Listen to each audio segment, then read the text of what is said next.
It's okay. Why do a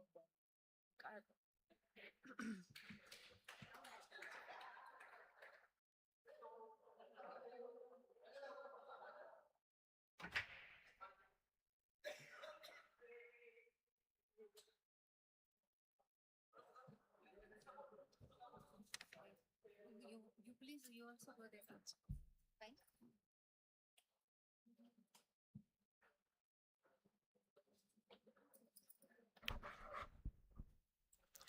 Thank you all.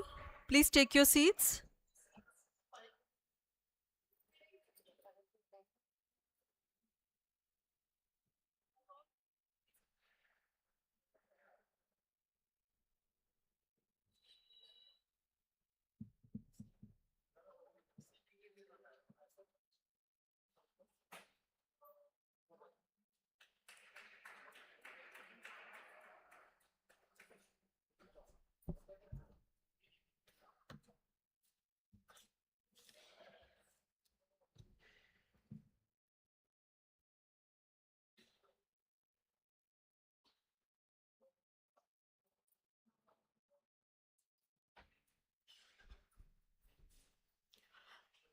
I'll request GG Santosh Marathe to please come on the dais.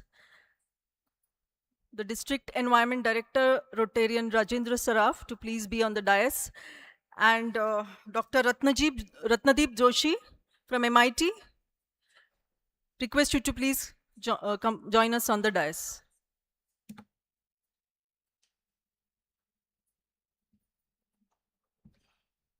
Center, center, center.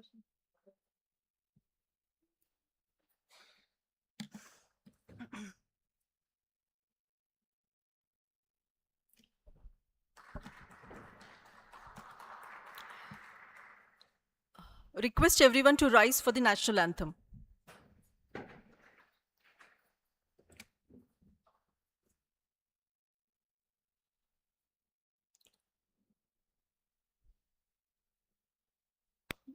Jana Gana मन अधिनायक जय हे भारत भाग्य विधाता पंजाब सिंध गुजरात मराठा द्राविड उत्कल बंगा विंध्य हिमाचल यमुना गंगा उत्कल जलधि तरंगा तव शुभ नामे जागे तव शुभ आशीष मागे गाहे तव जय गाथा जन गण मंगलदायक जय हे भारत भाग्य विधाता जय हे जय हे जय हे जय जय जय जय हे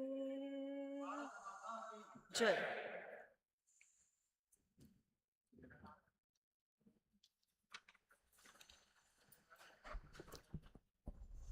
Good morning, Rotarians, Rotarians, our guests, all our friends who are here today for this very important conference, the District Environment Conference on Circular Economy. The planet is actually telling us that we should, rethink the way we are producing, the way we are consuming, and the way we should reuse our products. Rather, the planet is actually, Marathit, if you say, ki ordun aplyala sangat ahe ki you should rethink the way you consume. And this conference is exactly organized for understanding this concept and taking action for this. And of course, action is most important, and Rotary is known for the action. We are people of action, and when today 21 clubs have joined to make this program a success. This spirit of collaboration is what is the highlight here, and the district, with its focus on environment, has taken this subject as very important for all of us, and all the Rotary clubs have actually responded to the call from the district and joined hands. So I'll take a moment to recognize these clubs who are the hosts and co-hosts. I'll request the presidents to please rise and get recognized. RCP Lakshmi Road, President Komal Shah. RCP Pimpri Allied, President Irfan Avate. RCP Uptown, Dr. Ramchandra Bharadwaj. RC Aundh, Rotarian Yogini Joshi. RCP Kharadi, Colonel Kulbir Singh. RCP Nigdi, Keshav Mange. RCP Kothrud, Rotarian Gayatri Ladkat. RC Pune West, Santosh Chiplunkar. These are all the hosts. We also have 12 co-hosts for this event. RC Baramati, Rotarian Ravkiran Kartode. RC Daund, Rotarian Deepak Shasam. Okay, we have a representative. Okay. RCP Wisdom, Swati Yadav. RCP Karvenagar, Nitin Mahajan. RCP Mid-East, Roshan Chambulkar. RC Panvel Symphony, Shivaji Patil. RCP Savas, Ruma Agwekar. RCP Pride, Anil Kasodekar. RCP Parvati, Kaustubh Bhandarkar.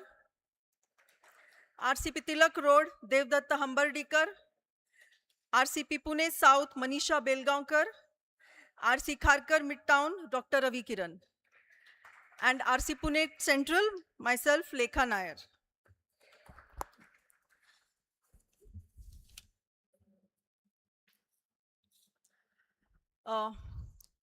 Dr. Ratnaji Joshi from MIT, is he here?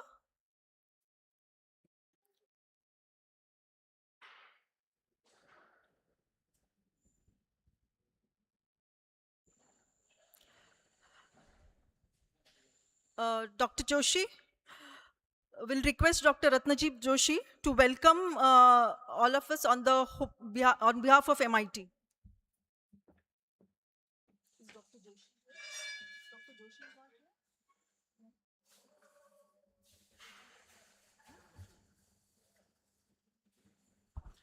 So he will join us a little late. I now request Dr. Vrishali to read a message that we have received for this conference, specially from the RI President.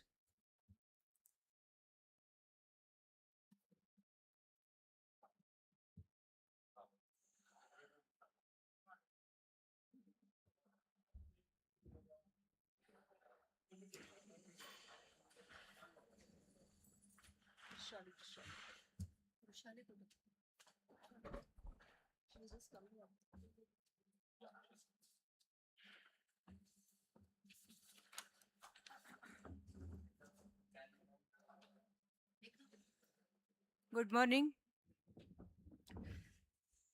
I am reading out the message for this conference from RI International President. Dear fellow Rotary leaders, congratulations on your environment conference on circular economy.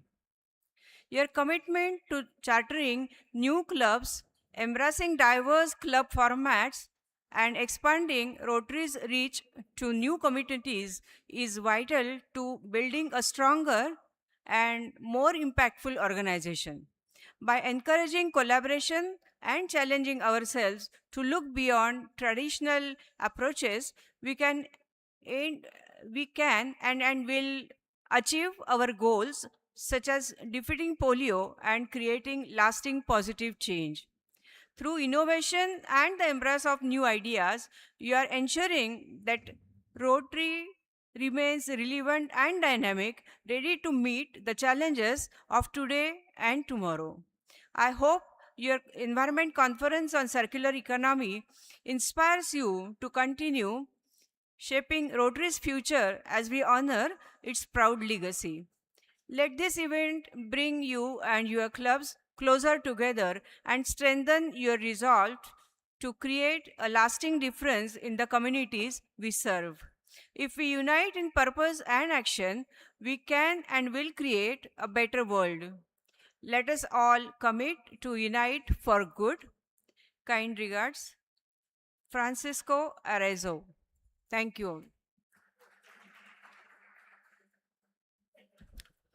I now request Director Environment team of District 3131 Rotarian Rajendra Saraf to brief us about this event and what is the concept behind this event.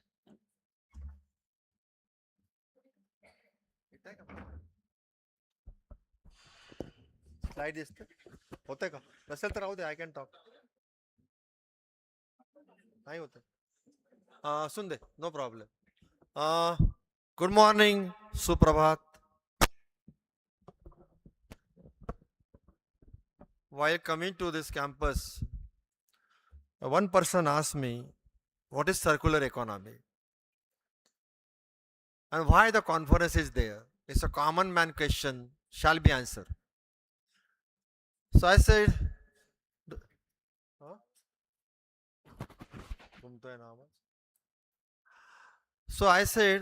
this is well known to us. आपल्या सगळ्यांना हे माहित आहे. He said, how? I said, the rice left over in the night is fried in morning and become a dish of breakfast. That's circular economy. They said, give me another question. I say, आपल्याकडच्या बाया त्यांना हे पूर्णपणे माहित आहे. Ladies knows it very well. The godadi out of sari. This concept, believe me, when I talk on the international platform, I find that everything is known to us. Only it is put in the new technical jargon words. That's all. For example, circular economy. For example, wetland treatment. It's nothing. आळूची झाडं घराच्या मागे असतात. त्यामध्ये स्नानगृहाचं आणि स्वयंपाकघराचं पाणी जातं. Same technology college root zone cleaning technology. So let's go ahead. I'm so very happy that we have this year environment passionate district governor Santoshji Marathe. The entire credit of this conference goes to him. He inspired us. He said we have to take an environment conference. Then this campus is known to me, and the great man who is a philosopher, who is an educationist, who is a peace lover, is known all around the globe, Dr. Vishwashanti. So again we met him. He said, yes, you can have the program. And we have a very good person who always help us. Whenever you want to conduct the program, he come forward. त्यांचं नावच रत्नदीप आहे. रत्न आणि दीप दोन गोष्टी एकत्र आहेत. तर then he said, we will have the joint venture here. So the entire idea conceived and now it is before you. So what is it? Linear economy. The linear economy which we are following is produce, use and throw. That's the technology. The circular economy is use, manufacture, use, reuse, recycle, re-gift, repair, refurnish, repurpose. Ensure the left at the end will go back to the manufacturing process again. That's the need of today. Right now, entire continent, the Asian continent facing a problem of oil and gas. What is happening, you know, the war is going on. So we have to save the resources and we have to reduce your waste. And the circular economy helps in that. Next, please. Next. नसेल होत का? Next. नाही जात का पुढे? The next is what is happening in last, since I born in 1950, I take that reference here. 1950, 1960, 70, 80, 90, 2000, 2010, 2020. What's happening around us? We have continuously having economical development that inspire us have a better quality of life. And two together is the one thing, take the resources from nature, and second, put the waste into the nature. So nature has two capacity, which supply, which is called supporting capacity, which assimilate, which take your waste. The one is overexploited, second is overburdened, and we are facing the problem today. Next please. जरा quickly जा रे पुढे. काय होत नाही का? असून दे. Next दिसत नाही तिथे नेक्स्ट. होतंय? Now, this is a circular economy, which is nothing but a biomimicry. Everything in nature is circular. Everything is nature. पाऊस, पावसाचं पाणी, नदी, नाले, नदी, समुद्र, परत वाफ, परत पाऊस. Since our school days we know. Same thing is a mimicry, biomimicry is called circular economy. Next. एक काम करते बंद करून दे मीच बोलतो बंद करून दे राहू देते हाँ so let me tell you then we thought of who will be the experts in that and we have a next please we have the galaxy of speakers believe me and we planned the program let me explain the program here next we have a galaxy really galaxy and believe me maybe the relationship with all people the people like the concept. So first person to whom I talk, Dr. Balakrishna Pisupati. He is a UNEP director. Very difficult to access him. I called him, he sent a letter. We had a discussion on phone, discussion on the virtual media, and he said, yes, I'm coming. Unfortunately, the PMO called him, the Prime Minister office called him, so he can't come today, but he's joining on the virtual. Then we have Dr. N.J. Pawar, who is the Vice Chancellor of D.Y. Patil University. We have Dr. Arvind Nathu, who is an expert in pharmaceutical. We have Prashupati G.D. Padmashri G.D. Yadav, who is a well-known chemical engineer. We have Shivaji More, a person who dedicated his life in Haritwari and a plantation. Then we have a Sanjay Khare, only one director in India, Skoda Volkswagen. Now he's on the freelancer. He promotes the various entrepreneurs and is a lover of the sustainability. Dr. Aditya Bankar, a well-known AI person. And then we have a Dr. Mr. Mathu Mattam, who has united the youth and took them for the sustainable life. Next please. Then this is the program. We have each session full of expertise, full of knowledge. And you can go that program. Each session has each particular title and you can see the title and then it's not only the listening. We have a takeaway there. We have a panel discussion there. In panel discussion, we have again the galaxy of people, Dr. Mangesh Kashyap, Amol Ghamande, many people are there, Dr. Nimbalkar, the too many people are there who will share their experience in the panel discussion. Next please. And this is, we will have a lunch. The next day, we have again the panel discussion. Then we involve the youth. There will be one panel discussion of youth. What is the youth expectation in the circular economy? So it's all, there's a NGOs, and government organization, non-government organization, how they are going to do it. Then what are the innovative technologies in environment? What is the water governance? All these subjects will be discussed in this seminar, in this conference. Next please. So this is all the major stakeholders on the water. Why I put this slide? Man is an animal. I was in the forest Giri. Forest. So when I went there, what you call the guide, he told me very nice sentence. He said, look, the animal, they live with the ego. The man has a ego and he doesn't live with the ego. That's happening around us. And we have forgotten we are the animal. We are facing the problem. We have microplastic in water. The scarcity of, believe me, by 2030, we will have a problem. Let me tell you one of my paper which I written on 1990. I said in that paper, by 2000, we have to buy the water. But we started buying the water, 15 rupees a liter of water, which cost 15,000 rupees kiloliter, which is 5 rupees kiloliter given by the Pune Municipal Corporation. Imagine what is happening around us. So we have to solve the problem. And this problem can be solved only by circular economy. Next, please. Next. So this is all the human stakeholder. Next, please. Next. And these are the Sustainable Development Goals 1 to 17, and each Sustainable Development Goal has a built-in factor called circular economy. Next, please. So, what I want to say in short, this is a conference. I want to appeal you two things. One, have an interactive session. If you want to, I request Dr. G.D. Yadav, if you want to talk with you, definitely we can sit in a one room, you can go and discuss with him. All the experts, they agreed that whenever the time permit, we'll talk with the people, we share with them. Any small problem, any big problem, maybe problem from your daily life, problem from your profession, problem from your industry, anywhere, please discuss with them. They are the experts. They are done. If you see their biodata, you will feel, oh God, what a great man is before me. So I request you, he may be Dr. Aditya Benkar, he may be Dr. Sanjay Khare, he may be anyone. Please discuss with him. They are ready to talk with you. So I told them, please come and add a discussion with our people. So that's all from me. And we will have an interactive session. And I appeal you again, when you are going for a lunch, please discuss in the hall. Please raise your hand and ask the question. So that's all from me. And I hope this conference will have a takeaway. In the modern world, when my grandson asks, if anything I do, grandson asks me, what is the takeaway for me? So we want a takeaway. So this is the takeaway.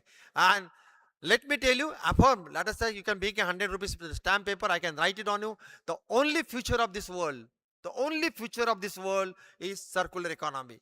If we don't follow the circular economy, believe me, no resources, waste too much. And this planet may become a planet like Mars. The day is not far.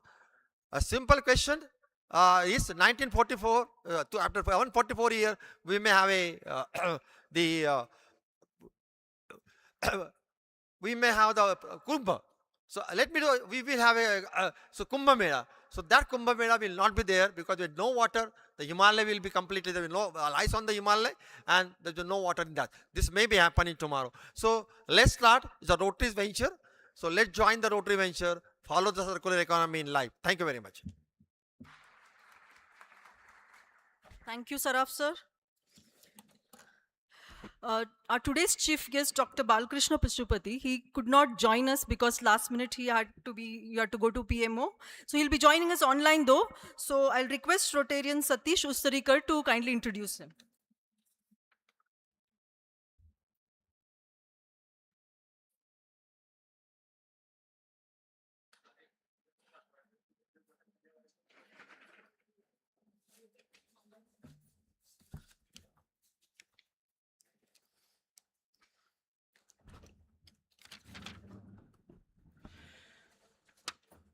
Dr. Balkrishna Pashupati is an extremely eminent personality.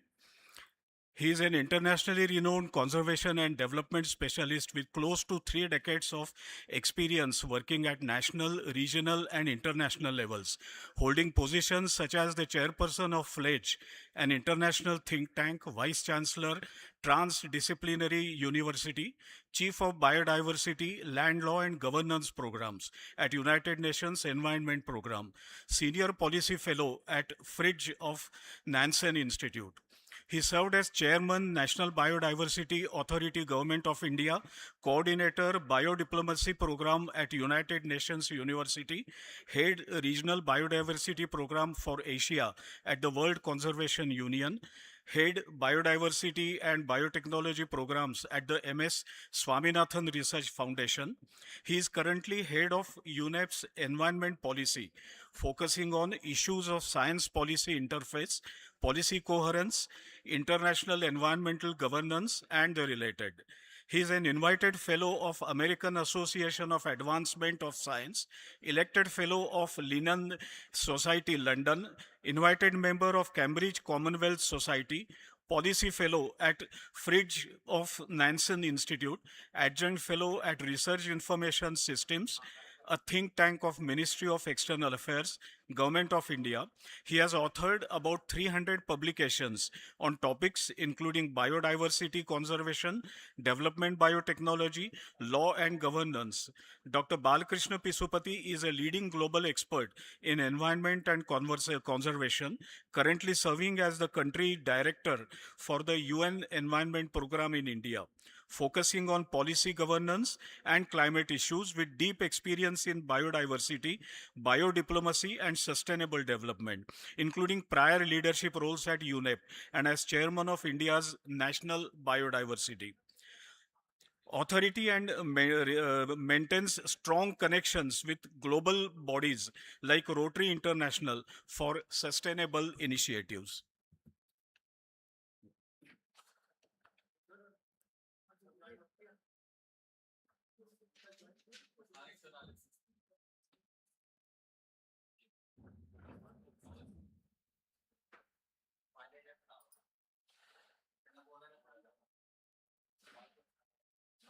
कोणाला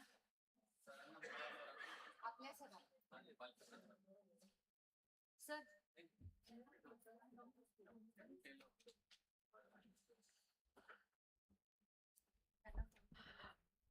Dr. Pashupati, please, you can speak. नाही येत नाही आवाज. Uh, Can you hear me? yeah. Yes. Oh, perfect. Thank you. Thanks a lot. Very good morning. Namaste. And let me start by sincerely apologizing for my inability to join you in person. As Rotarian Rajendra Kumar Saraf had mentioned, I was looking forward to this particular event and the visit to interact with you, to engage with you, not just a week, but more than a couple of months. But unfortunately, it's been a bit of an exigency, and I'm actually forced to not to travel and stay back in Delhi for some critical meetings. So apologies for that, and certainly a great pleasure and an honor to join you at this event. And of course, colleagues, many of you may be familiar with the United Nations. United Nations Environment Program is a part of the UN, where the UN Environment Program, we say, keeps the consciousness, the environmental consciousness of the world. We are a universal membership organization guided by the Environment Assembly, an event that happens once in 2 years, to actually guide the work of all the member states of the UN when it comes to environmental management and governance. And when actually, I was a part of the World Environment Day event with the Rotary International, that is where I actually thought that in as much as UNEP engages at the global level with Rotary International, with the important set of colleagues, experts, and also people who are interested in development, sustainable development in India. Why is that? As the UN Environment Program in India, we cannot connect with Rotary International colleagues in India. And that is where we started connecting, and very, very happy for this particular opportunity to engage. And from the UN Environment Program, we will be looking forward to working with you in a number of your initiatives as you move forward. But of course, the focus of this particular session is on circular economy. And I was sort of briefly listening to the introductory presentation on the importance of circular economy. And of course, as very clearly said, circularity is the future. We cannot consume, we cannot be responsible when it comes to resource management. But unfortunately, for various reasons, that has been the way we have behaved in the last several decades, pushing us to a situation where sustainability has become a very, very big challenge. And also, our inability to respond to the challenges for the future generation is something which is going to be haunting us, fairly soon. So what I want to do in the next few minutes is to very quickly give you a little bit of a perspective on circular economy, some generic information so that you're all aware of it. But also would like to spend a few minutes in terms of the initiatives that are happening in India at the national level, but also at the sub-national or the state levels. Some of you may be aware that circularity is a very, very important element of our lifestyles for today and tomorrow. As of now, the world is only, making 8.6% of what we produce to be circular in terms of their fashion, in terms of their ability to pull back to the resource uses. So our inability or our limited opportunities for recycling is creating an enormous problem. We are expecting that in the next 30 years, we will be sitting on a pile of waste and non-recyclable elements to about 190 billion tons of waste. The earth will not be able to manage this kind of an economy, this kind of a lifestyle, this kind of resource use. Even though it's only 25 to 30% of the waste streams are most detrimental to the environment, a number of waste products, waste generated through sectors like construction, like mobility, the electronic waste, is really turning to be a very, very big concern.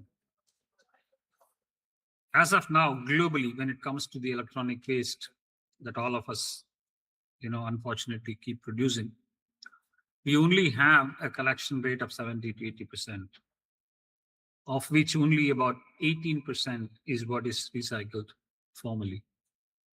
So think of the impact of just one sectoral contribution to our waste, the electronic waste.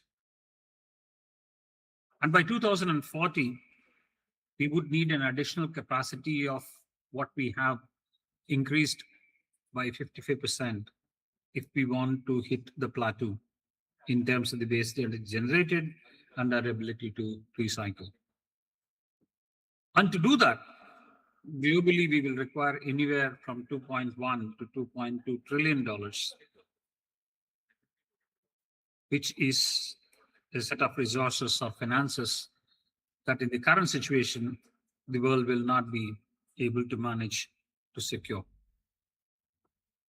So when you're looking at circularity, normally when you're looking at the science of circularity, the policy of circularity, and the practice of circularity, we look at it at four different components or four different steps. The first element is to reduce by design. And this is what in the UN Environment Program we've been heavily focusing in the recent months, where we are working with the corporates. For example, in one of the waste streams, which is the plastic waste, where we are working, and in fact, on the 9th of April, we are going to organize a CEOs roundtable of major multinational and Indian companies to focus on how do we reduce plastic waste just by the design element of it. So the design is reducing the amount of material used, particularly raw material. And then how is that we'll be able to actually maximize that design, both in terms of the resource, but also the cost of it.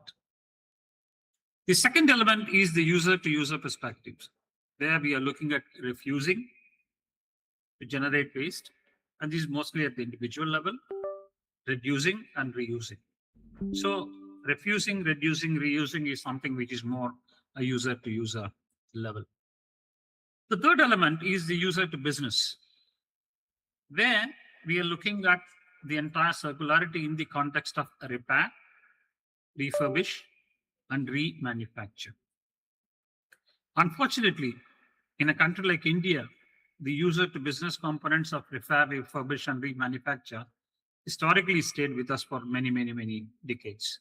But we seem to have lost it for the sake of cost, for the sake of convenience, where we started to go in for cheaper material, cheaper products.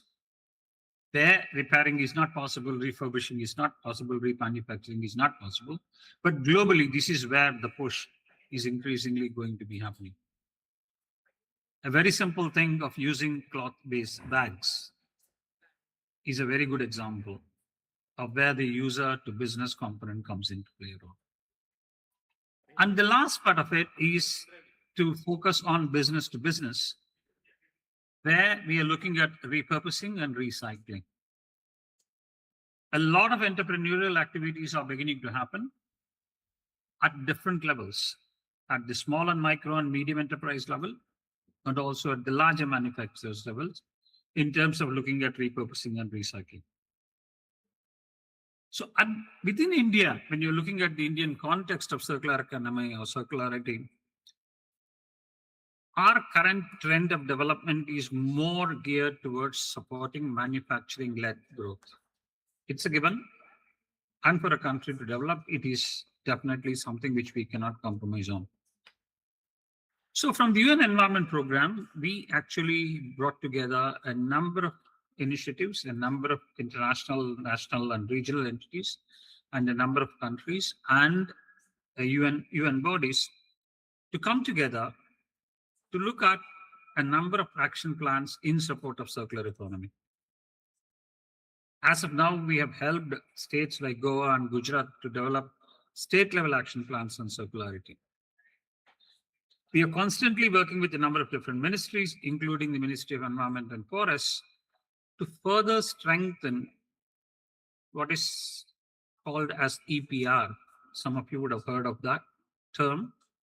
EPR stands for the Extended Producer Responsibility. Where at the production level, whoever is producing will take some responsibility to ensure that the design of it, the marketing of it has already included circularity in the entire process.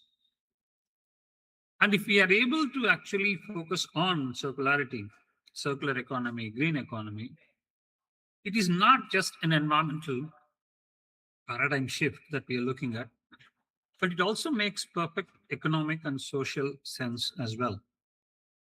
Today in India, the estimates are a net zero economy that we attempt or that we are aiming to achieve by 2070 could create over 50 million jobs, could contribute to more than $1 trillion in economic impact as soon as 2030.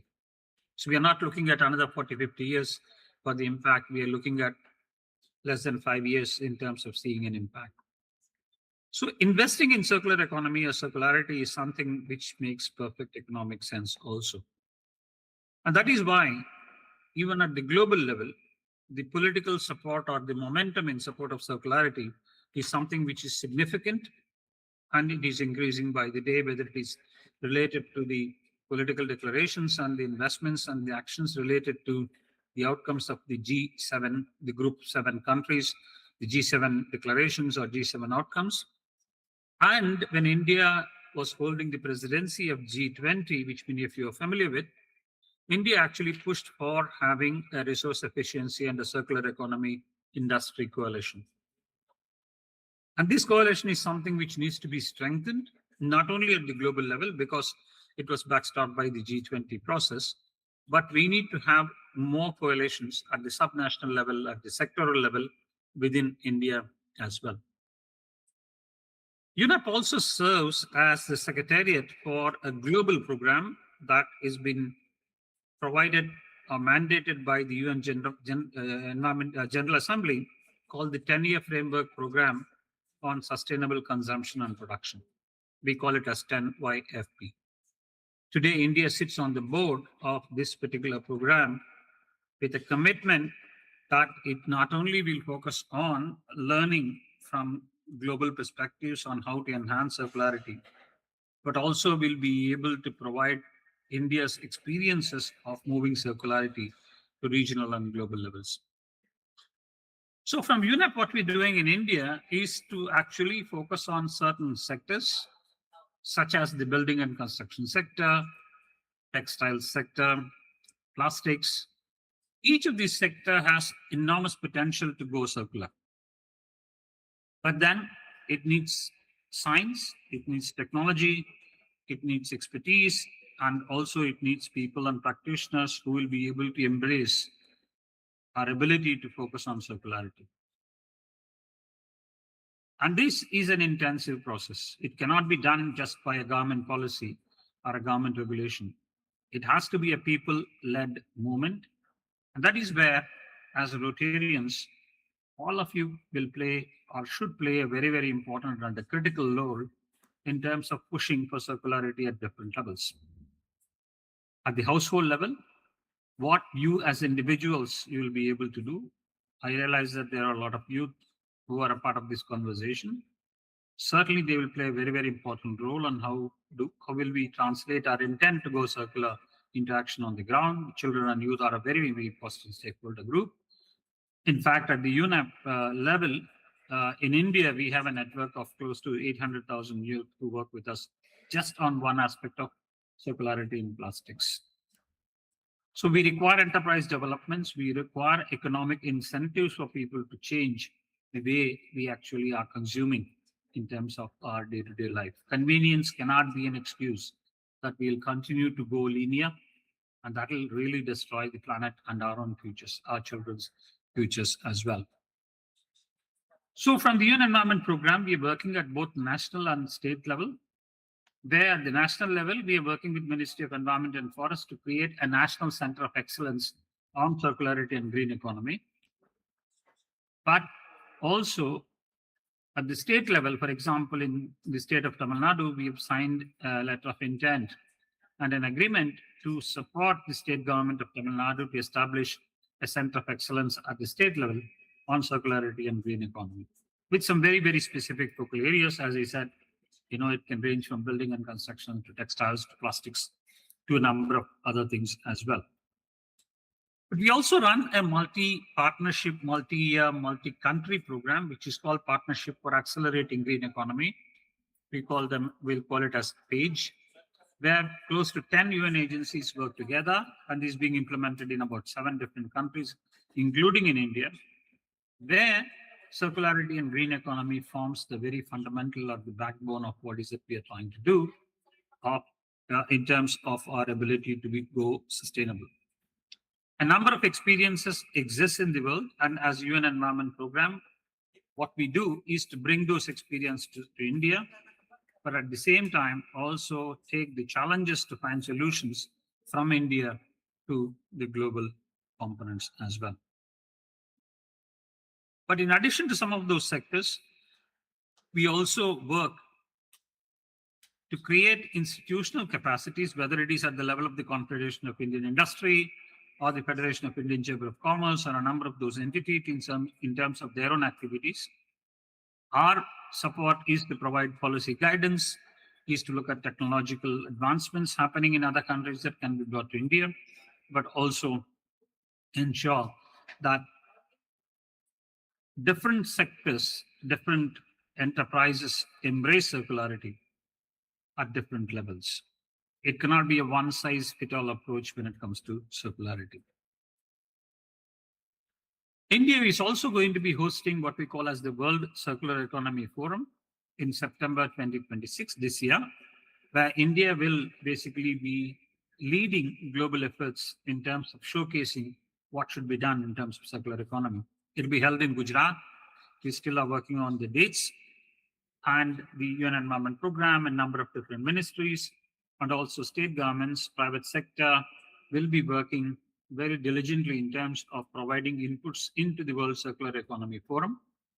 And I would strongly encourage and suggest the network of Rotarians to also take active part, not just by speaking about circularity, but also by having some interventions, whether they are youth-led or whether they are industry-led or whether they are community-led, that could be showcased and that could contribute to the World Circular Economy Forum, because it's a very unique opportunity for India to take a leadership role at the global level, and Rotary can play a very, very important and significant role. And the UN Environment Program will be more than happy to identify those opportunities and then suggest on where we will be able to provide your inputs. And my last point before I close is that when I spoke to Ms. Saraf, one thing I was very, very particularly interested in terms of looking to Rotary and Rotary colleagues in India is that you run a number of programs related to sustainable development, responsible living, circular economy, circularity now.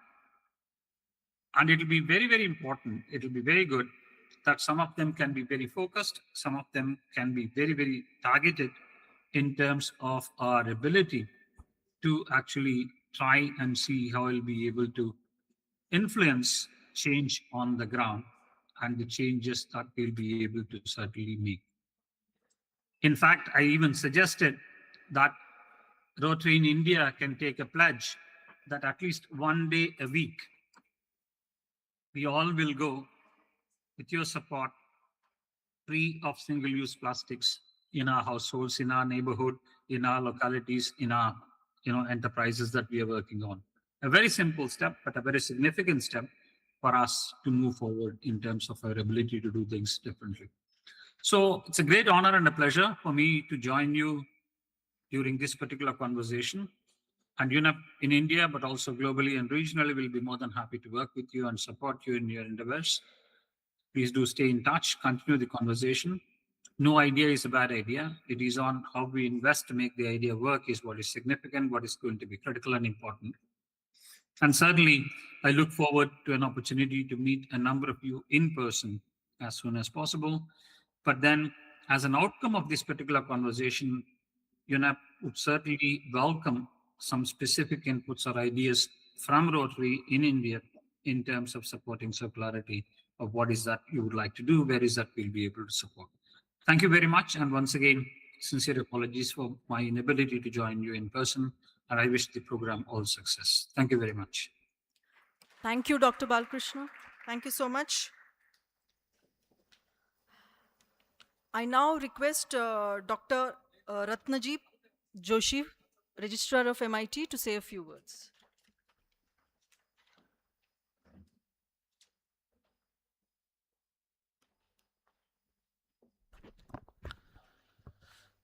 Very good morning to one and all. Namaste and welcome at Dr. Vishwanath Karad MIT World Peace University campus, where MIT Group of Institutions Pune, Bharat has its headquarters. This MIT Group of Institutions holds 6 universities, 2 universities in Pune, MIT World Peace University, one at Loni Karbor, MIT Art Design and Technology University, one at Ujjain, the old name carries the legacy Avantika University, one at the Garo Hills in Shillong, one at Solapur Vishwaprayag University, and the 6 coming up at MIT World Peace University, Goa. Along with that, medical colleges, hospitals, and 59 institutions. On behalf of all the group and its founder, chief patron, and founder president, Honorable Dr. Vishwanath Karad sir, who shall be joining us in a short while, I extend a warm welcome to all of you. When the concept was discussed, particularly I extend a warm welcome to Rotary Governor, our Marathe sir, the convener of the program and the beacon for all the activities, and our mentor, Dr. Sarab sir, veterans which are present here, Padma Shri Dr. G.D. Yadav sir, and other dignitaries who shall be joining. So my heartiest welcome to all of you, all Rotarians, Rotaractors, and those who are interested into the circular economy. Particularly in the era that we call right now is an VUCA era, vulnerable, uncertain, conflicts, and ambiguous. Now, what's happening in the world, probably it's very difficult to know about geopolitical scenarios, who takes up on what, and when they become friends or the foes. We are not able to understand the geopolitical probably in a better fashion. And so the conflict goes on. The way to this is, I think, I thank Honorable Dr. Balakrishna Pashupati ji, the United Nations Education Program India head, and the sentence that he uttered probably since the inception of MIT, or since 1981 when Honorable Dr. Karad sir uttered the word that the Swami Vivekananda says that the union of science and spirituality should go ahead together. The same words he used. So I express my heartfelt thanks to Dr. Pishupati ji also, that today when the world is in chaos, we have to understand about the way of enhancement into the economy, and particularly the circular economy. 20% mixing of ethanol or indigenous renewable energy. Probably I keep on asking this question to multiple audience. that if we want to know what is the percentage of renewable energy that India is right now using out of the total installed capacity. So I generally get an answer of 5%, 10%, 15%. However, everybody can Google in and check it. It is now 47% of India's total install capacity. So that is a great leap. Generally, we call it, or in Dr. Mashilkar sir's language, it's a not a leapfrogging, it's a pole vaulting. And we have moved ahead much than what was expected. The target of 2025, we have already 2035, we achieved in 2022, and we are still marching ahead. And probably by 2047, the Vikasit Bharat, we may have more than 80 to 90% of its own sufficient energy through its renewable energy generated indigenously. Dr. Yadav sir and so others, we are all the followers for that. Green hydrogen, probably the battery operated electric vehicles are there right now into the markets. They're roaring on the roads. Four wheelers will be more in numbers, and maybe in a 5 years time, probably they will replace diesel oil vehicles. It will take some time for petrol vehicle replacement. 750 million metric tons of the agricultural waste we are actually wasting in total, and that's huge number. Even if we convert 50% of that, we would be able to cater to 80-81% of the total need of indigenous requirements. So the renewable energy. And where this money will go, it will not be used, exchequer's money will not be used in foreign exchanges.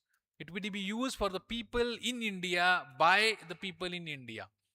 And that is called as democratization of energy, the institutionalization of energy. And on this foray, I really appreciate Rotary for the wonderful topic they have chosen. And when this was proposed by Sarab sir, readily I said, I am ready to contribute and volunteer it. And then we reached Honorable Karat sir, and he readily said that this is very important topic. Go ahead and make it a good and large program. So the importance, what we are cherishing is, can we convert this bioenergy?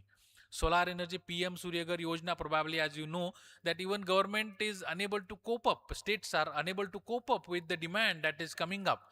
And people initially were reluctant, 1 kilowatt, 2 kilowatt, 3 kilowatt capping of 78,000 subsidy. So people were reluctant. Today people say, oh, although I consume 200 kilowatts per, 200 watts per month, and 2 kilowatt I can install, or 3 kilowatt I can install, they would like to install 10 kilowatt of solar powers. And now the distribution companies are capping it.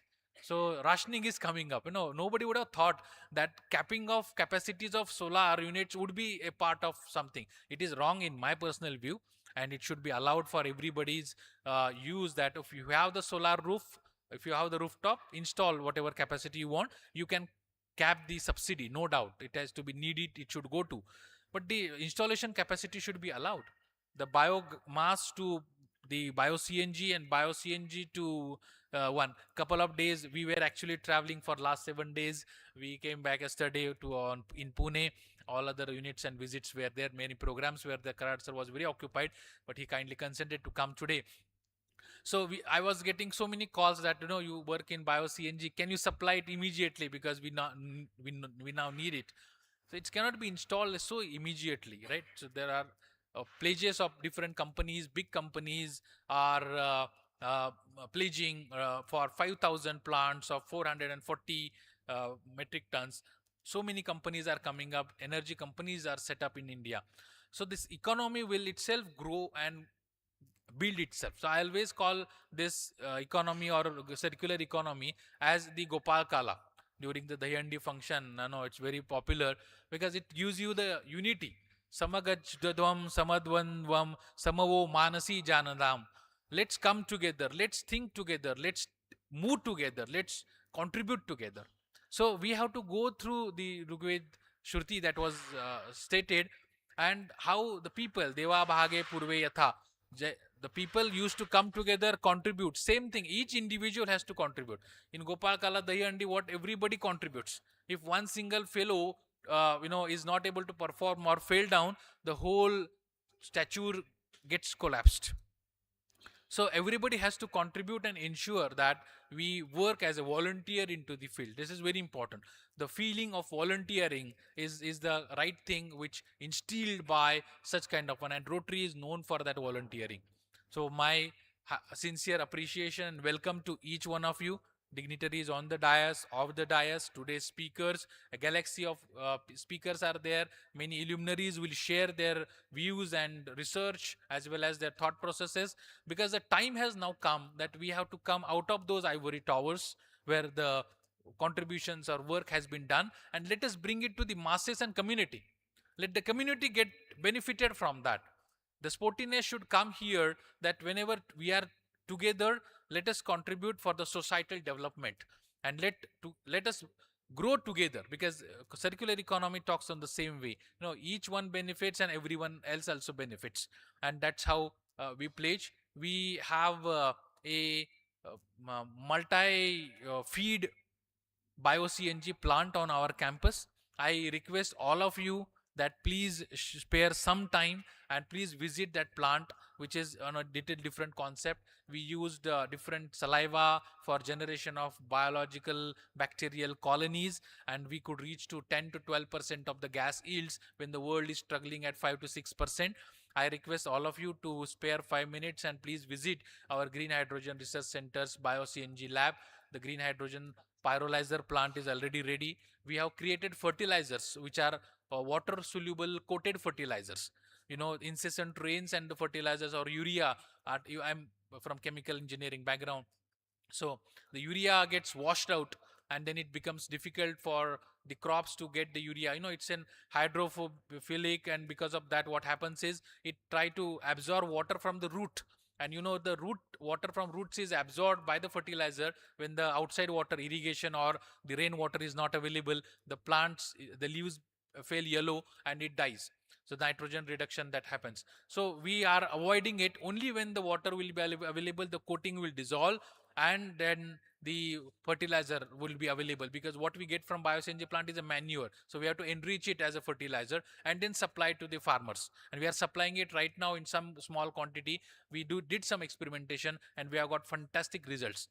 In one case study, large case study, we could see that in one of the cash crops that we cultivate, more than 4 lakh liters of water per acre in one watering session can be saved when we use these biofertilizers, which are sustainable degradable water fertilizers. We have got patents. We have got Indian patent, international patent, and some design patents. Two are again awaited right now. The patent is accepted, design registration, and the certificate is awaited. So in this capacity, we are also trying to work on these environmental friendly aspects in engineering fields. All of you veterans are here. My kind request to you that please come and visit our one. Please appreciate our students who are relentlessly working on different capacities for generating green hydrogen, methanol economy, dimethyl ether, etc., and a wonderful push into the renewable sectors. So once again, on behalf of MIT group of institutions at this August hall, Philosopher's Cent Hall, where late Abdul Kalam ji said that I made divine here. In the same hall, at the same place, Dr. Abdul Kalam ji was sitting, and he said that I made divine here in this hall. So it's a blessed hall. I request all of you to have your wonderful contributions, volunteering for the 2 days of the event, and extending the warm welcome to all the dignitaries once again. I remain here. Thank you.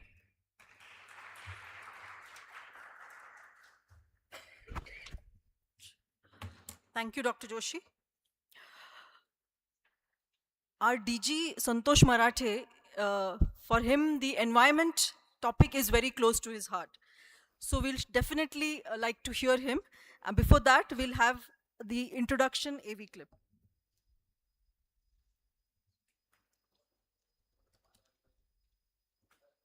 Not record. Okay, sorry, don't play.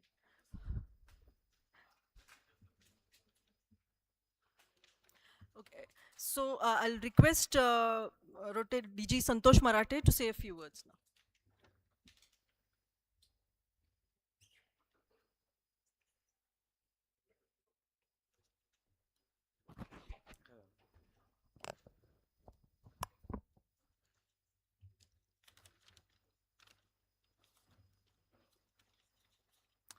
Namaskar and good morning to all of you. Well, friends, I'm extremely happy that in this Rotary year we could do a lot of things in environment, and one of my dream project, which also included having this conference in this year, has actually come through. And what a fantastic way! So many of our presidents are here, and it's it's been attended by others also, but I'm more happy all my presidents who have eagerly joined this conference as co-host, and we're going to have some very educative sessions coming up. So friends, I'm not going to really, I'm not an expert on this, but at the same time, I'm going to talk a little bit about what we do, what Rotary has been doing on regarding circular economy. Let me address our guests who are here today. We have Dr. Ratnadeep Joshi, the Registrar of MIT. We just heard Dr. Balkrishna Pisupati, who is from the United Nations Education Program, or UNEP as we call it. We have Padma Shri Dr. G.D. Yadav sir. We also have with us Sri Shivajirao More. मित्रांनो, आपण सर्व जुलैमध्ये जे प्लांटेशनला देहूला गेलो होतो, mega plantation, तेव्हा आपल्याला मोरे sir आपल्याला सगळ्यांना भेटले होते. त्यांच्याबरोबर आपण बऱ्यापैकी गप्पा आणि त्यांचं जे हरित वारी हा जो एक त्यांचा विषय आहे तो खरंच खूप आवडला होता. त्यांनी मला बऱ्याच तेव्हा त्याचे व्हिडिओज वगैरे पण तुम्ही मला पाठवले होते. आणि नक्कीच ह्या वर्षीच्या वारीच्या वेळेला आम्हाला कसं एकत्र आपल्याला काम करता येईल आपण बघूया. We have Mr. Matthew Muttan, also we are going to hear to his thoughts about the circular economy, and I think more to do with business models. All my dear presidents, our district officers, Rotarians, Rotractors, spouses, all the students who are participating here today, guests and members of the press.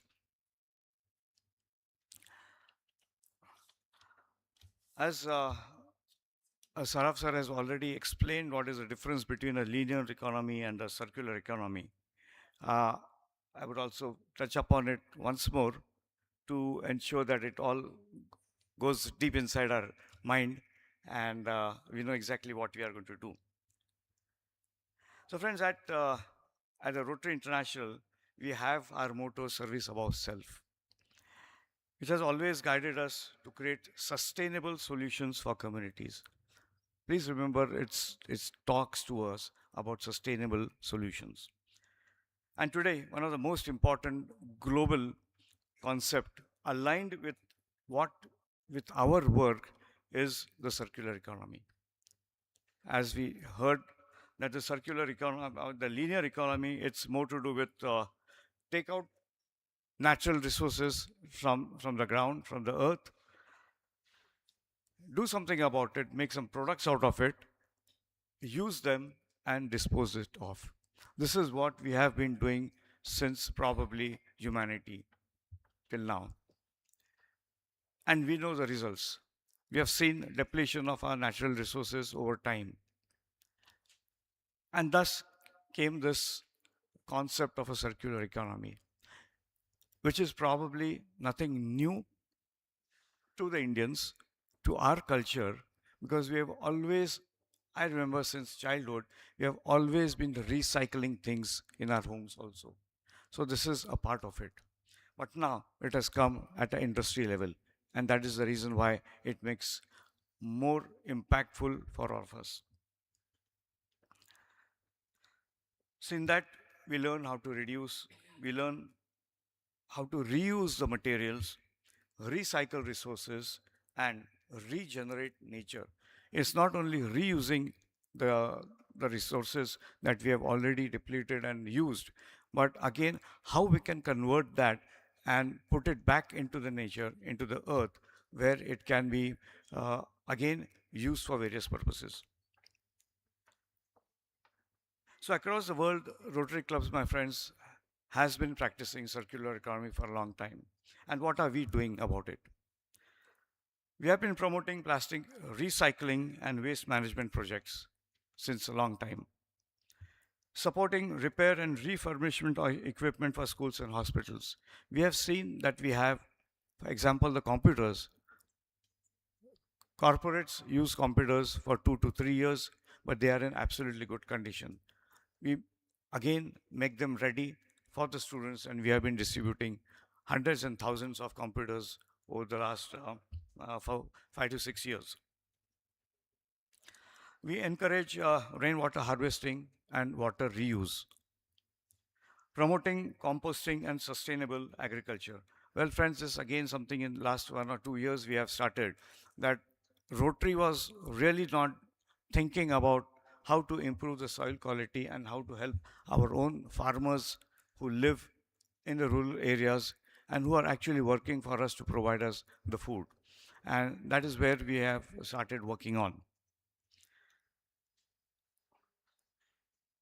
2020 is when Rotary International introduced the seventh focus area of protecting the environment.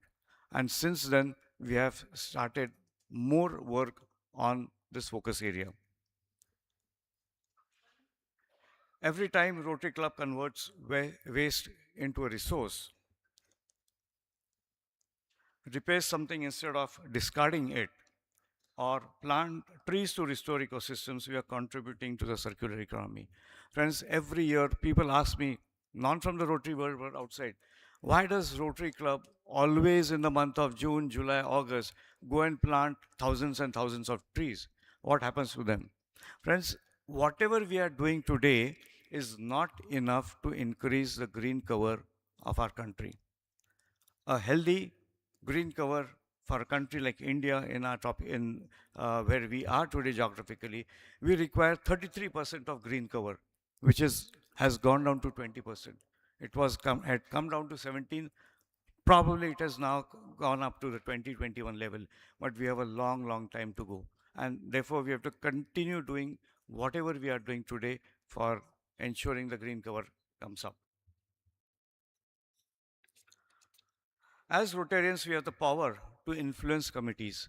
Friends, that is what we are here. We are catalysts. As we all know, we are catalysts for between those who have and those who don't have. And as a catalyst, it is our responsibility to ensure that we sensitize the communities. We sensitize about this topic of reuse, recycle in the communities.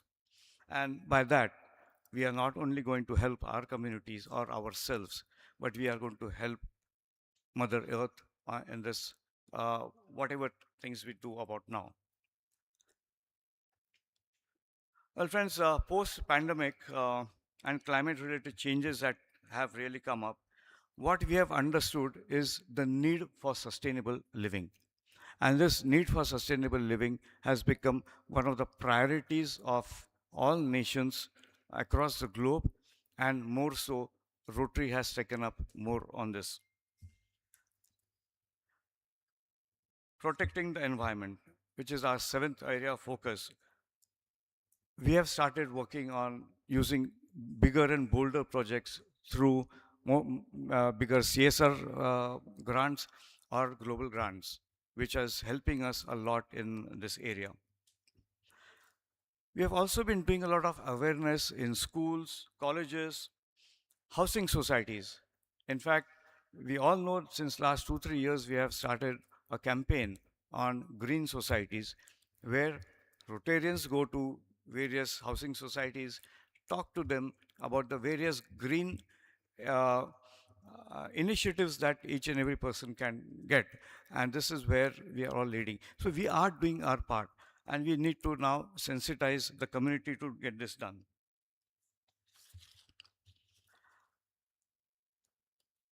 So a few things which, again, let me summarize a bit. We have to promote sustainable living in housing societies by guiding them on waste management, water conservation, eco-friendly practices. And with this, our work does not, or our efforts don't stop there.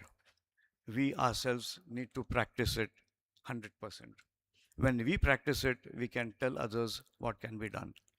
So friends, this is a very important conference that we have arranged for the benefit of not only the Rotarians who are here today, the students, we have members of the press also here, and non-Rotarians who are today here, but who love the topic of environment, and that's the reason why they have come here.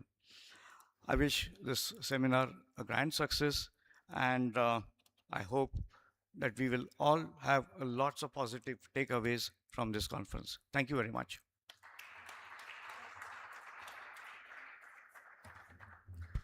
Thank you, DG Santosh. I now request Rotarian Santosh Giranje to brief you about the logistics part of this conference. Thank you, President Lega. Good morning, everyone. There are quick logistic announcements. First, we have arranged water just outside this hall. So in case anyone wants water, definitely you can use that. And for washrooms on the left side and the right side of the hall, there are washrooms available. Then the lunch will be arranged in a canteen. There is a AC hall, separate AC hall organized for us. We will have lunch there. And high tea, today it will be organized just outside this Naneshwar hall. So tomorrow again, breakfast and lunch will be at the same canteen AC hall.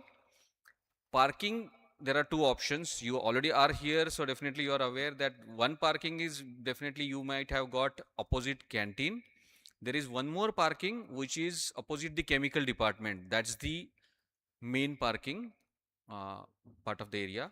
We all, both the chairs, secretary like me, Nilesh Dopade, Arvind Mitsagar, as well as registration desk, lot of us are available. In case you have any issues, please contact any one of us. Thank you so much.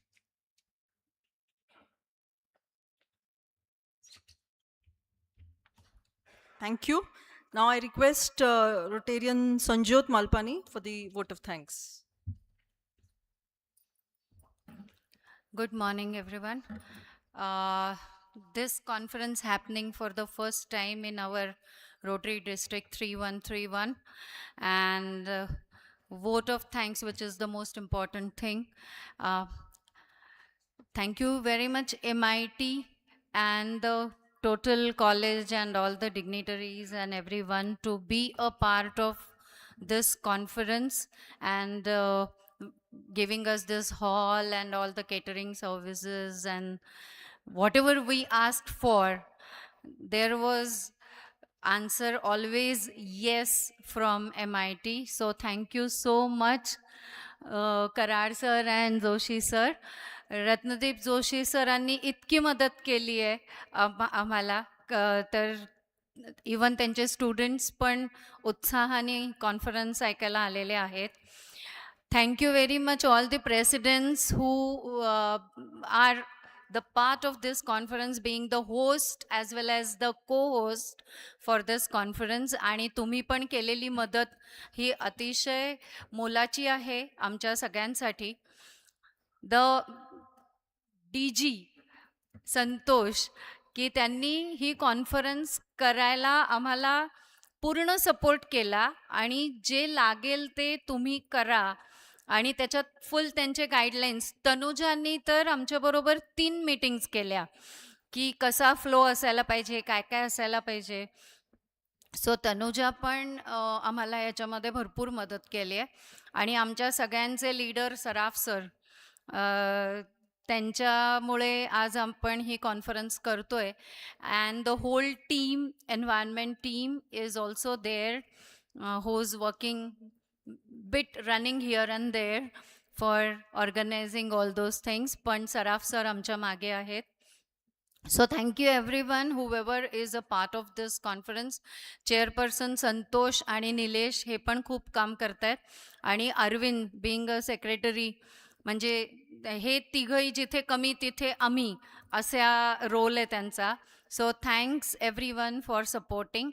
आणि सगळ्यांनी even जेवणाचा पण आस्वाद घ्या व्यवस्थित. High tea आहे, उद्याला breakfast आहे, जेवण आहे, ह्या सगळ्या गोष्टी. आणि डोक्यासाठी आणि आपल्या एन्व्हायरमेंटसाठी असलेली ही ट्रीट ही पण सगळ्यांनी अतिशय आवर्जून अटेंड करावी. Thank you so much. Thanks a lot.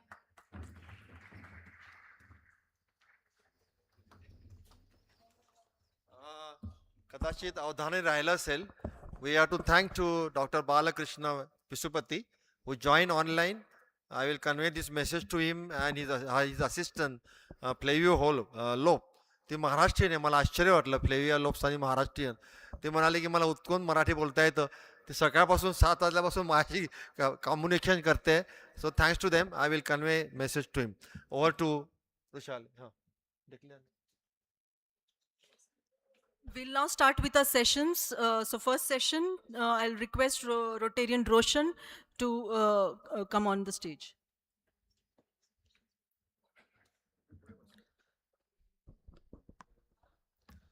Good morning, everyone. Dignitaries of the dais, all my fellow Rotarians, Rotractors, and guests here. I welcome you all to the session number 2 of this circular economy. That is about circular economy in water and waste. I, Rotarian Rotractor Roshan Chumbalkar from Rotary Club of Pune Mid East, and it's my pleasure to serve as the maybe we can say MOC for this session. And today's discussion is focused on the very important topic, that is how circular economy principles can transform the management of water and waste. So creating sustainable systems for our communities and for our future and next generations. So it's my privilege to introduce our keynote speaker for this this session, Matthew Matham. So with his overall 38-year experience of multi-sectoral in development sector promoting businesses, he has led the impactful initiatives in health, education, water, sanitization, and urban and rural sectors. He is specialized in building partnerships, capacity building, and policy advocacy. With demonstrated success in driving large-scale and sustainable changes. As the current chairperson for Youth Aid Global Private Limited, he oversees a rupees 3 crore enterprise to enhance their growth, product development, increase in their reach, revenue through the innovative solutions in wash, livelihood, and health sectors. He brings proven track record of organizational leadership, that also the management, strategic planning, and for the high performance of the team. His ability to collaborate with the governments, corporates, and international organizations, and the outcome is aligned with the global best practices. Please join hands and let's welcome Matthew Matham. Thank you.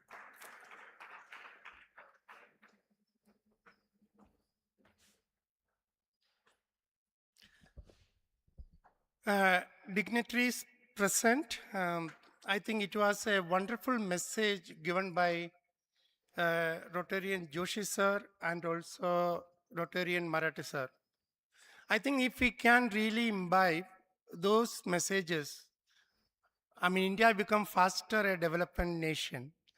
There are wonderful quotes we have kept in front. And one thing I really appreciate is that waste is a resource, not a problem. But if this concept we can reach to every family and every children in the schools, I think that we can bring a tremendous change in the country. I'm from CYDS, Center for Youth Development Activities, almost 27 years in this organization, working in different fields. During these 27 years, we have had a various times relationship with the Rotary Club, whether it was a Rotary Club of Gymkhana in 1999 or recently with the Rotary Club of Aund, I think. We have initiated various initiatives that is bringing into circular economy. So I am going to share about my experience of last 5 years, how we are contributing to circular economy. Next. See, let me just tell something about CYDA. The previous one, we have one major objective, especially, the previous one? See, one major focus on grassroots social transformation. Under this grassroots social transformation, we are doing multiple work. In fact, we are present in almost 17 states of India with multiple projects and multiple programs. Next, we are covering most of the sustainable development goals and contributing to that, which as an organization. And now I am going to specifically on circular economy, what we are exactly doing. Next. So we have various initiatives by CYDA, which is involved in engaging people and communities in the contributing to the circular economy. So one by one, I explain to you. Next. Our first contribution is Thrashtag. Thrashtag is really working with presently around 30,000 households in India to collect waste, to process waste and recycle and then supply it to various requirements. We strongly believe that waste is a resource and that should be segregated, that could be recycled, and that it can be, contribute to larger wealth creation. We have our unit in PCMC Dapodi, which is catering to around 2,000 households, part of PCMC's zero waste slum concept. Anybody can come and see, and I strongly believe that we cannot collect waste and throw it in somebody else or far away, and we need to create a system. The waste can be collected within the ward and then processed, and then we can create various products out of that. And the Dapodi experience is one of the example that the H ward, it is covering around 2,000 household families and processing around 1.7 ton daily in Pune. And similarly, we are doing the similar efforts in Vishakhapatnam and Maharashtra, also in Chhatrapati Sambhaji Nagar, and also Gujarat in Rajkot, and Odisha in Kakatpur. So we are expanding. Our plan is to reach from 30,000 household to 1 lakh household, and then 1 lakh household to 1 million household, and 1 million household to 1 crore, 10 million household. Probably next 5 years, we want to reach, and we need to collect and segregate and support. Maratha sir just said that there is an effort to take a green drive in the housing society. Sir, I commit ourselves. If the housing society is collecting the dry waste, we are willing to come and pick and then process it in our Thrashtag unit in Dapodi. And for PCMC, we are also developing another unit in Nigadi, and which may also come up within 3 months' time. Now, PCMC, having understood the success of this model, they want to create 5 such unit in 5 wards of Pune Pimpri-Chinchwad Municipal Corporation. So the entire plan is to there. Now, one of the what we have initiated presently to manage the plastic waste. Now we want slowly move to garment waste. When we look into the waste collection, one of the major challenges is the waste garments. So how do we? And we are now planning to research on how the waste garment can be, processed, and then we can come out of various products. And that initiative research we are planning to do under Thrashtag. Now, other than that, we are also trying to do how we can process the metal waste as well as the EV waste. So from the plastic waste, we are planning to move to manage the garment waste, and then the metal waste, and then to the EV waste. So that is a major program which our initiative now. The plan is to scale up this. We have piloted it. We have successfully, completed a survival phase, and we are in the stability, and we are moving to scale up this thruster initiative in the country with the support of the government and also CSR and also civil society group. And this presently we are processing 5 ton per day, and we want increase to 10 ton, and as well as probably 100 ton shortly to process the plastic waste different parts of the country. Next. The second one is 10 stitch. I like to say, I think if I am not wrong, this one of the initiative was supported by Rotary Club Aun. That is sanitary napkins, the reusable sanitary napkin. With the initiative, maybe 2 years ago, presently we are supplying 10,000 packet reusable sanitary napkin to community people, and they are trying to, we are trying to reduce the single-use sanitary napkin and waste, accumulation. We know that the single-use sanitary napkin is contributing to the huge volume of the waste, especially in the cities. And we have decided that every year it also contributing to the livelihood of the women. Around 10 women in Yerwada, stitching this reusable sanitary napkin. We continue, we say that this is a sustainable model, and then circulating to various rural and tribal areas. And this model is a very, in terms of, sustainability and also circularity of the economy, and reducing the one-time use sanitary napkin. What I like to say that we are getting lot of garment waste, and our women are reusing this garment waste into small product. Maybe it is small bags, it may be small folders, and various issue. So we are also, whatever the waste coming, we are upcycling them, and then that become a livelihood option for women. And this we do enormously, and we want to scale up this project to different location. And presently we have around 15 women involved in upcycling old clothes, and we are starting another unit in PCMC in Dapodi. PCMC is giving a space for that, and maybe another 25 women will be involved in upcycling the old clothes into various products, and then we sell them and make money for them. This is our second effort to contribute to the circularity. Next. This is very interesting, and it is much appreciated by Jal Jeevan Mission. All of you know that one of the major problem in the country is the operation maintenance of the water sanitation facilities.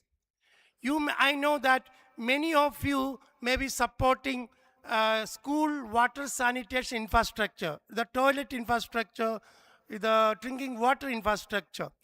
And if you go to a school, most of these infrastructures are different.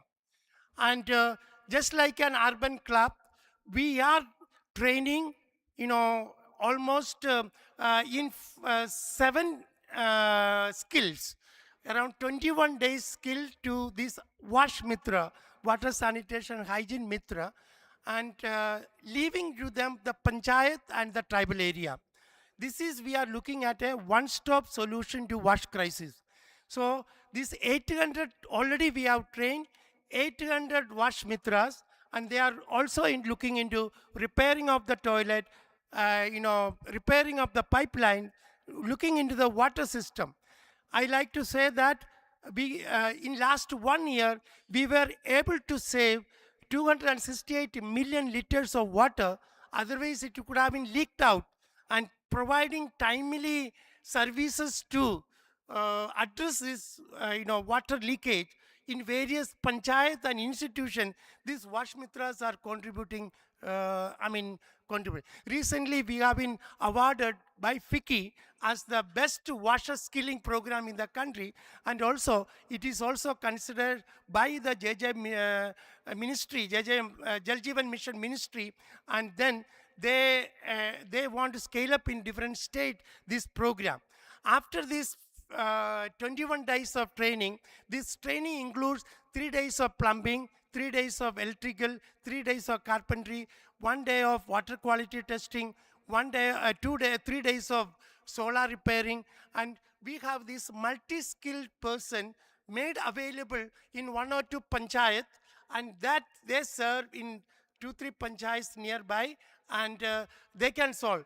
And this may not work in the urban context, but this is a solution for the rural and tribal area. I can tell you why I initiated this. I was in a remote location in Akole, and we really, some visitors were coming, and we had, provided support this ashram shala, in terms of, toilet repairing, drinking water, as well as other facilities. And this this place was almost 60 kilometers away from Akole Taluka. So the people have to come from 60 kilometers away to repair this place. And I called them, I asked them, can you come to repair some plumbing work? He said 4,000 rupees to be paid so that I can come. And he can only work on plumbing. We say, we have also some electrical problem. No, you have to call another person, so you have to pay another 2,000 rupees for him to repair it. And we say, okay, some of the tiles are not okay. Can you replace the tiles also?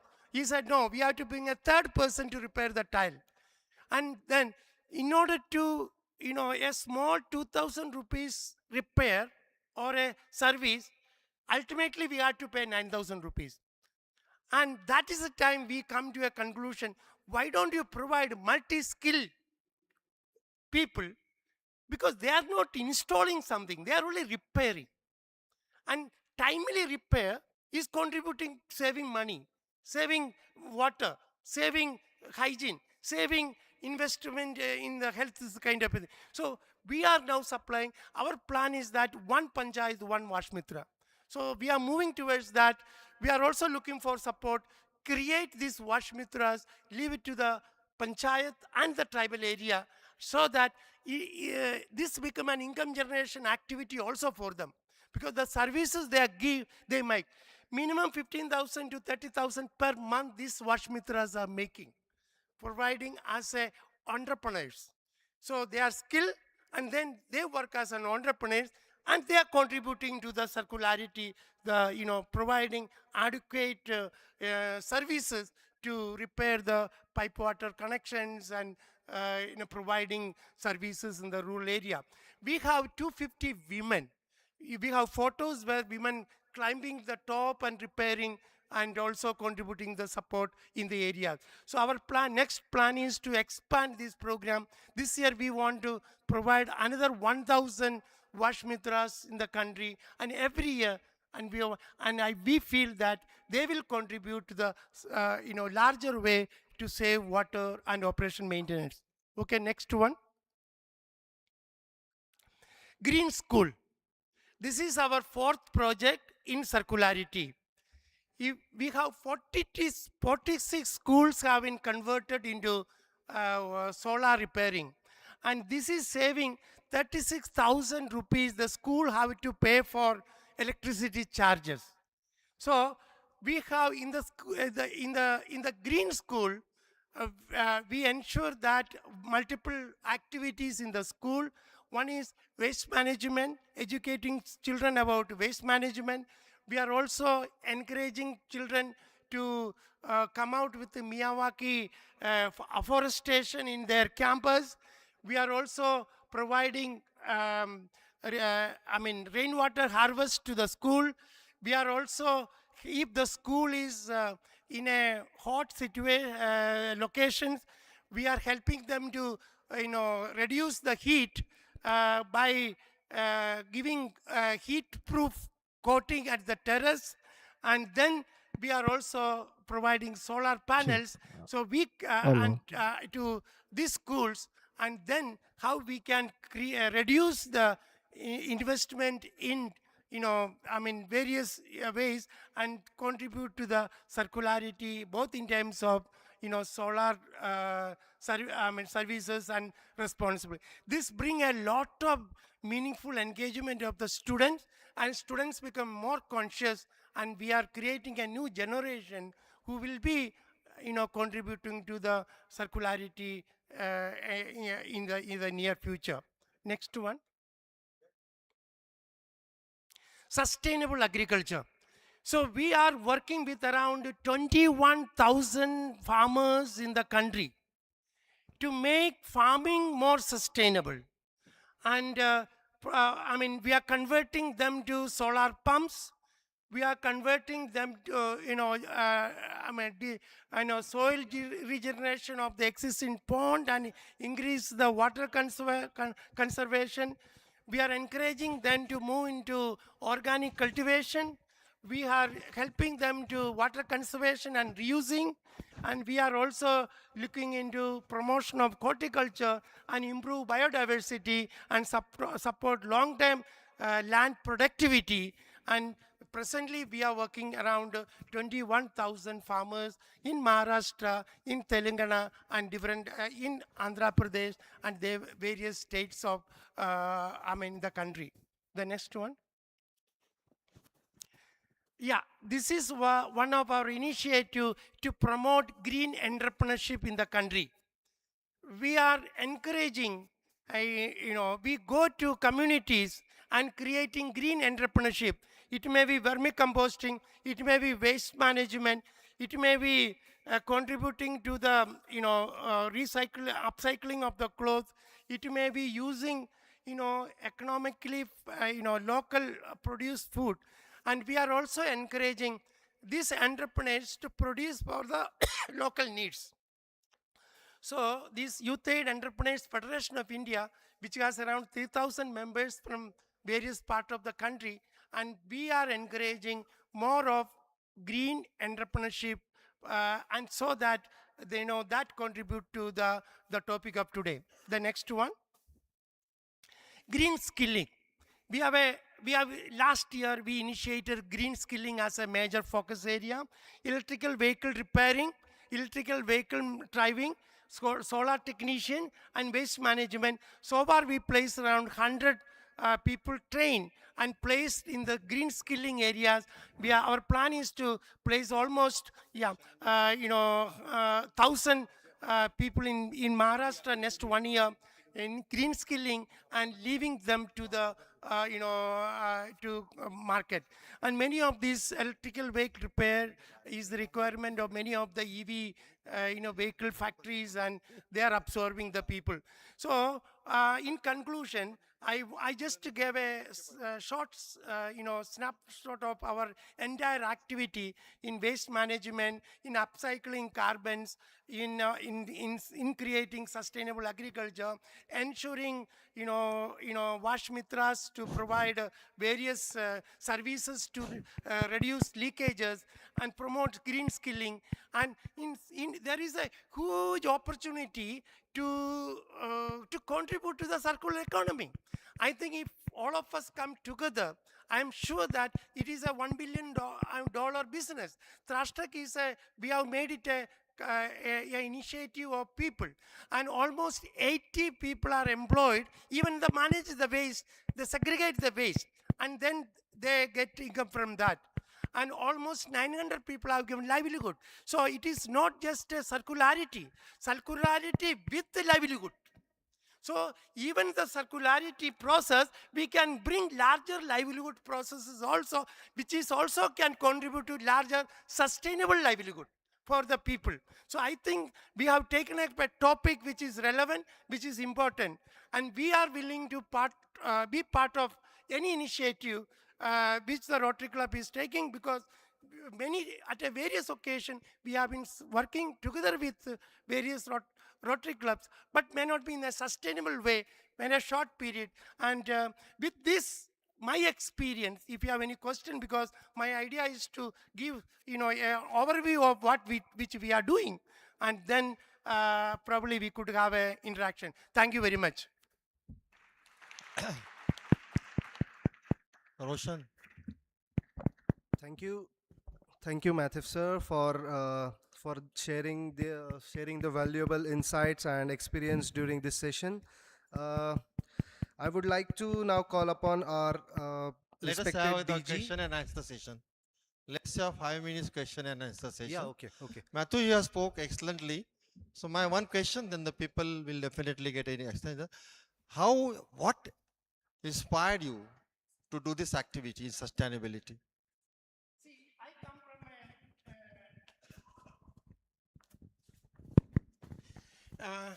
I come from a wash sector. Last 25 years, I have been working for wash. I worked in Madhya Pradesh, Chhattisgarh, and I experienced these issues during my phase. Wash Mitra, which I conceived in 2015. When I used to go to various schools, I know you may have experience. We see, when I went to one school, I saw 7 toilet blocks. One is supported by Rotary Club, another is supported by Panchayat, third is supported by somebody else, fourth is supported by Sarva Shiksha Abhiyan, fifth is supported by CSR. And nobody wants to repair that. Everybody wants a new toilet. I tell you, never give new toilet. With 40% of the money for a new toilet, we can make an existing toilet new. And then I tell you, we always good in giving infrastructure. The problem is that infrastructure is easy to give. We don't give operation maintenance, and that is more critical. I like to say that wherever we are giving infrastructure, we need to give 10% of the cost for operation maintenance. Because it is not the infrastructure, because our mindset is not that. We have a dirty mindset to sanitation. We don't consider waste as a resource. We consider waste as dirt. It is somebody else's business. No, my duty, my responsibility, create dirt, create waste, and somebody else will clean. I think India will never become a developed country till waste management is taught in the school. And then, if you start teaching in first standard, after 25 years, India will be a developed country. And look at the public toilet. We understand the mindset of the public. Look at our attitude towards the waste. We understand the mindset of the family. Don't go to the prayer room of a family. Go to the toilet of a family. Then we understand what is that family is. For me, the sanitation workers are the big doctors because they prevent diseases. Doctors cure diseases. I think we need to change this attitude. We need to look at the waste. Water, sanitation, hygiene is most important. If we can really work for that, 80% of the diseases can be completely removed. So this experience, I come out with various initiatives for the last 5 years.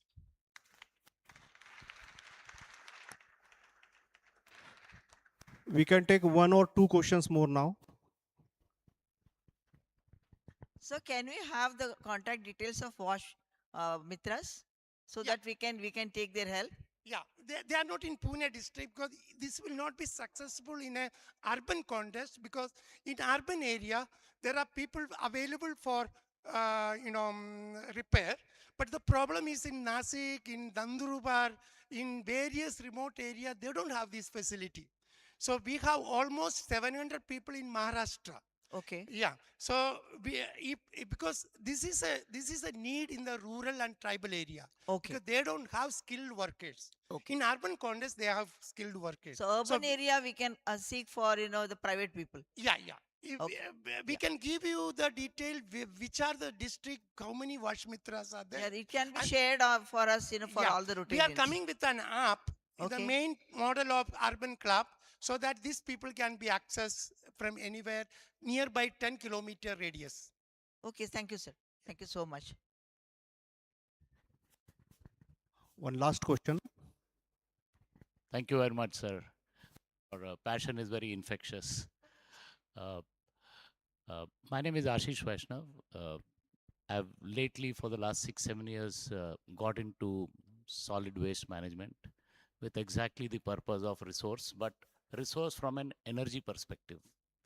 Uh, my question to you, I don't want to get into a debate of recycling and energy today, but my question is, you are working very closely in the villages environment and all, and I heard along with water now the waste also coming up equal number of times as a problem. So, and we mentioned that it will be uh, recycled, but uh, could you share with some data that how much of recycling in these villages is actually possible and how much is eventually getting dumped and otherwise indiscriminately lit up and burnt? Yeah, Yeah. yeah. So, yeah. Thank you so much. See, we have various programs for various type of situation. Our Thrustek program predominantly for the urban and semi-urban locations, because if you go to the rural area, the waste generation is very less. We cannot make the waste, I mean, what is called, income generation activity. Recently, I was in Nandurbar, especially to work with around 5 panchayat on waste management. What waste because they have very less waste, dry waste coming out of it. Wet waste they can process within the family because they have different, ways to address that wet waste. But dry waste, what is coming up is, anything from the local shops. They are not bringing many, the urban community, they are not coming with huge waste, So what we are doing, we are creating some, small provision of basket in each household. So we collect only once a day in Sunday. The volunteers go and they collect, they bring it. But still it is the volume is less. So in the rural context, it is more on a kind of a service rather than a business model. The business model is possible in the urban context. We are generating a business model in Dapodi, where we are processing now 1.6 ton per day. We want increase to 2 ton. The moment we increase to 2 ton, we feel that we'll give a break even. So there is a challenge. The creating a business model, it is big challenge even for us, because what we are getting is not real waste. We get waste out of waste, because the good waste is they have already sold to the various, because they have made money.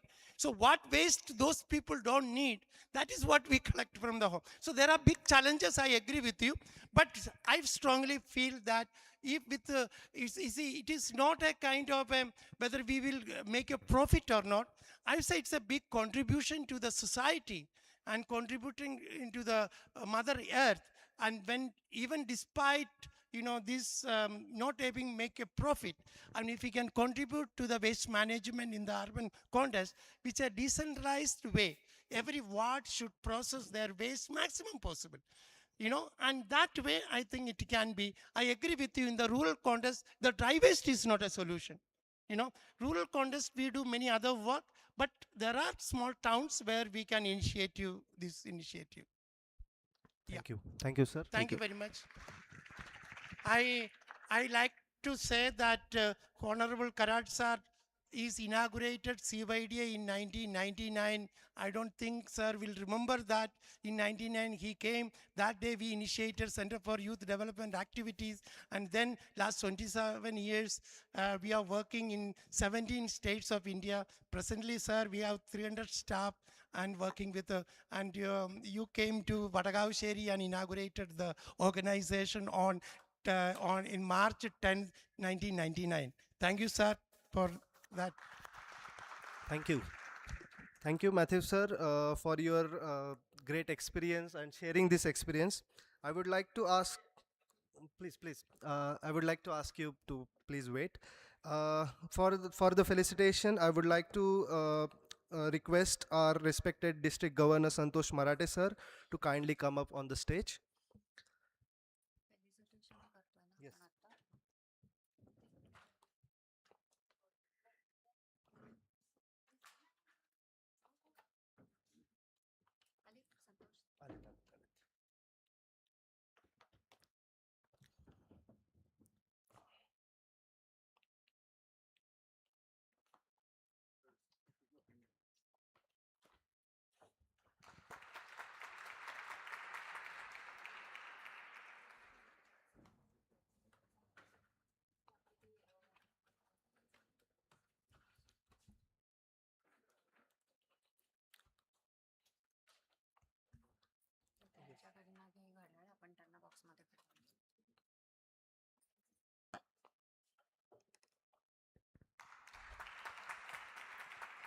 Thank you, Matthew sir. Thank you, District Governor Santosh sir.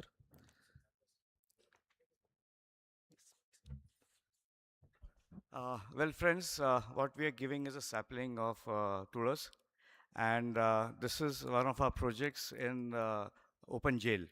In fact, जे तिथे ज्या female inmates आहेत, तर त्यांना शीतल, very Sheetal, Sheetal is responsible for helping them to set up एक nursery केली आपण तुळशीच्या झाडांची, आणि तेही मोठं झाड तुम्हाला दिसतंय ते तिकडनंच आपण मोठं केल्याचं आहे, आणि प्रत्येकाला आपण एक छोटं सॅम्पलिंग देतोय. Thank you Sheetal. Now to take this event further, I would like to invite my fellow president batchmate, Rotarian Irfan Avte, to kindly come up on the stage. Thank you.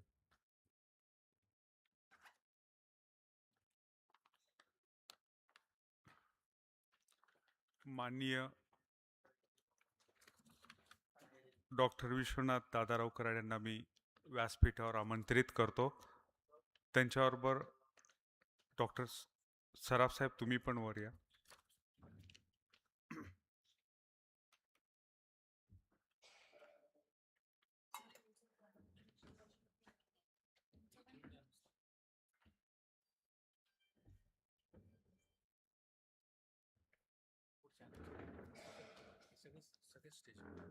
हो, कोण कोण आहेत? मी माननीय पवार साहेबांना पण विनंती करतो की आपण पण स्टेजवर यावे. रत्नदीप जोशी साहेब तुम्ही पण प्लीज. यादव सर तुम्ही पण प्लीज या. आपल्या सगळ्यांचं स्वागत आहे.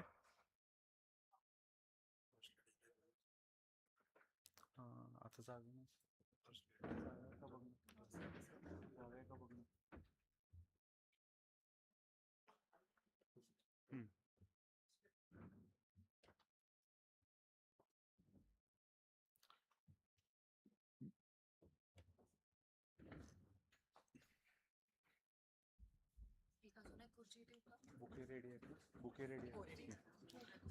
मी सराफ सरांना विनंती करतो की डॉक्टर कराड आणि मान्यवरांचे बुके देऊन आपण स्वागत करावे.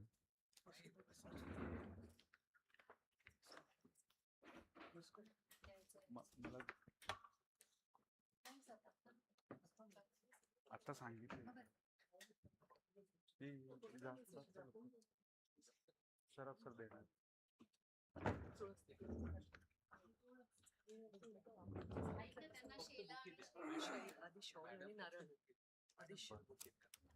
बुके आणि तुळशी आहे, आणि त्याच्यामध्ये काय दिलं त्याप्रमाणे तो प्रोग्राम ठीक आहे. तुला पाठवलेला करू ना प्रोग्राम पुढे करू नका. मला जसं सांगितलं तसं कार्यक्रम कुठे देतो विशाल कार्यक्रम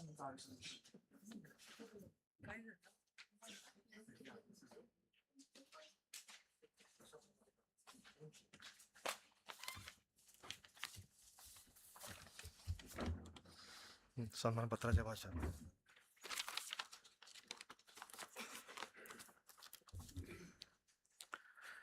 मी president Irfan Awate, rotary club of Pimpri elite,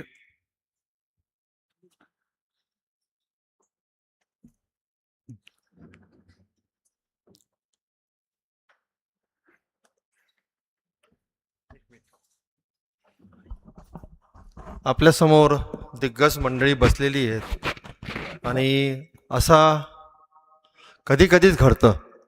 doctor Karad sir आहेत, जे माझ्या जीवनातला फार मोठा आदर्श आहे.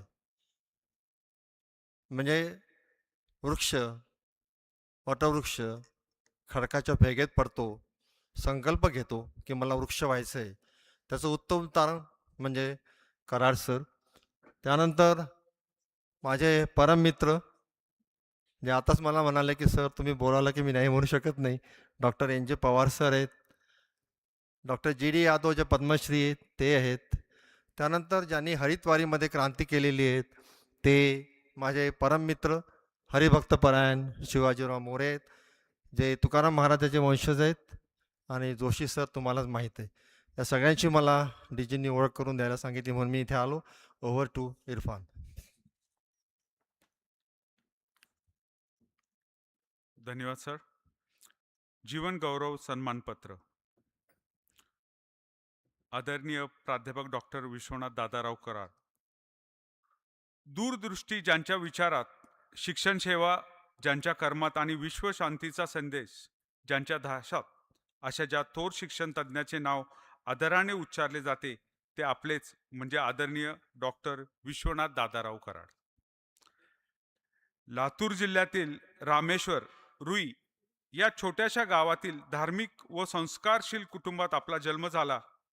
साधेपणा, शिस्त, कठोर परिश्रम, निसर्गप्रेम या मूल्यांनी आपल्या व्यक्तिमत्वाची पायाभरणी झाली आणि शिक्षणाच्या बळावर समाज परिवर्तन घडवून आणण्याचा दृढ संकल्प आपण लहानपणापासूनच मनाशी बाळगला. पुणे विद्यापीठातून अभियांत्रिकीमध्ये शिक्षण घेतल्यानंतर आपण वॉशिंग्टन इंटरनॅशनल युनिव्हर्सिटीतून PhD प्राप्त करून ज्ञानाच्या क्षेत्रात आपली ठाक ओळख निर्माण केली. प्राध्यापक म्हणून अनेक वर्ष विद्यार्थ्यांना ज्ञानदान करताना शिकवणे म्हणजेच शिकण्याचा सर्वोत्तम मार्ग ही भावना जपत आपण अध्यापनाला एक पवित्र साधनेचे रूप दिले. आईन्स्टाईनच्या वैज्ञानिक विचारांमध्ये आणि संत ज्ञानेश्वर, संत तुकाराम यांच्या आध्यात्मिक तत्वज्ञानामध्ये असलेले अद्भुत साम्य आपण ओळखले.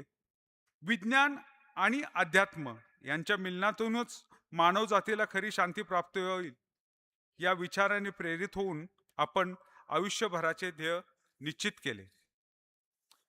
याच विचारातून प्रेरित होऊन सन 1983 मध्ये पुण्यात महाराष्ट्र इन्स्टिट्यूट ऑफ टेक्नॉलॉजीची स्थापना करून आपण मूल्याधारी शिक्षणाचा पाया घातला. केवळ कुशल अभियंतेच घडवणे नव्हे तर नैतिक मूल्यांनी समृद्ध नागरिक घडवणे हेच आपल्या कार्याचे ध्येय ठरवले. पुढे MIT वर्ल्ड पीस युनिव्हर्सिटीच्या स्थापनेतून याच विचारांना अधिक व्यापक रूप प्राप्त झाले. पुण्यात उभारलेला भव्य जागतिक शांतता घुम्मट आपल्या दूरदर्शी विचारांचा आणि वसुधैव कुटुंबकम या भारतीय तत्वज्ञानाचा जिवंत संदेश देणारा अद्वितीय उपक्रम आहे. आपलं स्कूल ऑफ कॉन्शियसनेसचं कार्य पण उल्लेखनीय आहे. शिक्षण, संशोधन आणि विश्वशांतीच्या केलेल्या आपल्या कार्याची दखल जागतिक स्तरावरही घेतली गेलेली आहे. युनेस्कोच्या मानवी हक्क, लोकशाही, शांतता या विषयासाठी आपण युनेस्को चेअर म्हणून कार्यरत आहात. ब्रिंघम युनिव्हर्सिटी युटा येथे आपल्या शैक्षणिक व आंतरराष्ट्रीय सहकार्याबद्दल doctor of education and international leadership ही मानद पदवी प्रदान करून आपल्याला गौरवण्यात आलेला आहे. अभियांत्रिक शिक्षणातील उल्लेखनीय कार्यासाठी राष्ट्रीय पुरस्कारासह अनेक प्रतिष्ठित आंतरराष्ट्रीय पुरस्कारांनी आपल्याला सन्मानित करण्यात आलेला आहे. शिक्षणासोबतच क्रीडा आणि पर्यावरण संवर्धनाच्या क्षेत्रातही आपण उल्लेखनीय योगदान दिले आहे. पारंपरिक क्रीडा संस्कृती जपत युवकांमध्ये शारीरिक सदृढता आणि स्पर्धात्मकता वाढवण्याचा आपला ध्यास आहे. याचबरोबर आळंदी देहू येथील इंद्रायणी नदीचे प्रदूषण थांबवण्यासाठी आणि जनजागृती आणि प्रत्यक्ष कृतीद्वारे पर्यावरण संवर्धन हे मोलाचे कार्य आपण करत आहात. समाजहित, संस्कृती आणि संवर्धन, पर्यावरणाचे रक्षण या तिन्ही क्षेत्रातील आपले कार्य प्रेरणादायी ठरले आहे. आपले संपूर्ण जीवन हे शिक्षण, संस्कार आणि विश्व बंधुत्वाचा संदेश देणारे प्रेरणादायी उदाहरण आहे. आपले हे उल्लेखनीय कार्य रोटरीचे ब्रीदवाक्य सर्व्हिस अबव्ह सेल्फ सार्थ करणारे आहे. म्हणूनच आपल्याला हा पुरस्कार देताना रोटरी डिस्ट्रिक्ट 3131ला अत्यंत आनंद होत आहे. आपल्या तेजस्वी प्रेरणादायी व्यक्तिमत्वाला आमचा मनपूर्वक मानाचा मुजरा. मी DG संतोष सरांना मानपत्र देण्याची विनंती करतो.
Yes. I request Chairperson Nilesh Dhopade to give the bouquet from all of us to Dr. Vishwanath Karar. I request Arvind, the District Environment Team Secretary, to felicitate Vishwanath Karar sir with a small token of gift which is environment friendly. And I request Santosh Giranje, the chairperson, to hand over Tulshi's rope.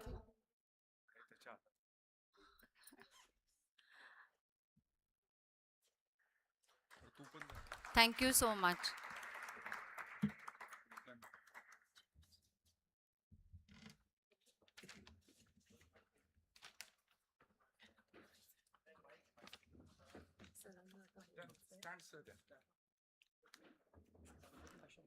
Me doctor Karad यांना विनंती करतो की त्यांनी मार्गदर्शन करावं.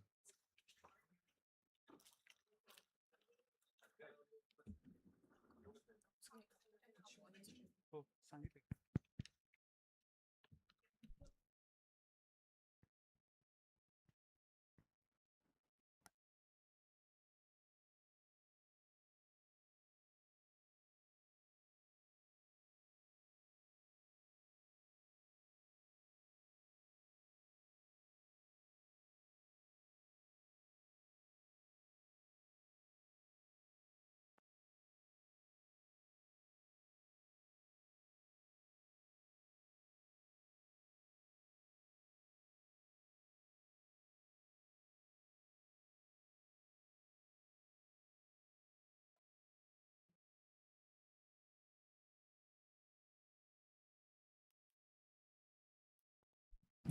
छोटी film दाखवायचं हो.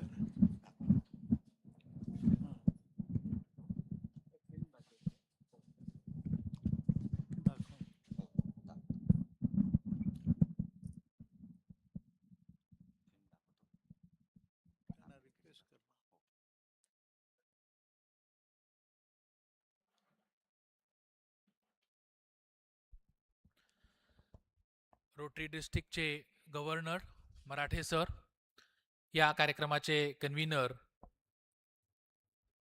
श्री सराफ सर,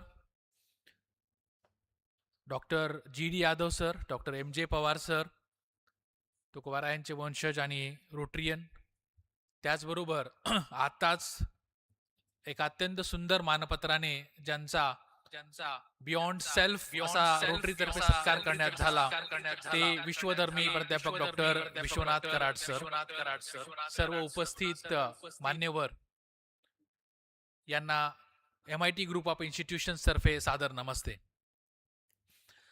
मानपत्रामध्ये सरांच्या कार्याचा गौरवपूर्ण उल्लेख झालाच, त्याचबरोबर नुकतेच गेल्या वर्षी 14 नोव्हेंबर रोजी सरांच्या रामेश्वर या महात्मा गांधींच्या जीवनातील आदर्श ग्राम असलेल्या ठिकाणी एका भव्य अशा मानवता तीर्थाची निर्मिती करण्यात आली. आज AIचा जमाना आहे, पण AIच्या जमान्यात देखील तुम्ही जर गुगलवर सर्च केलं, जेमिनी करा, ग्रोक करा, कुठेही करा, असा हॉल संपूर्ण विश्वात नाही. मला वाटतं खरं तर त्यासाठी ऑनरेबल विश्वनाथ कराड सरांना आपण एकदा टाळ्यांनी मानवंदना देऊया. 270 फूट ते 90 फूट रुंदीमध्ये कोणताही कॉलम नाहीये. ज्या हॉलमध्ये तुम्ही बसलेला आहात त्याचं महात्म्य सर वर्णन करतीलच. या कार्यक्रमासाठी आपण त्यांना अभिवादन केलंय.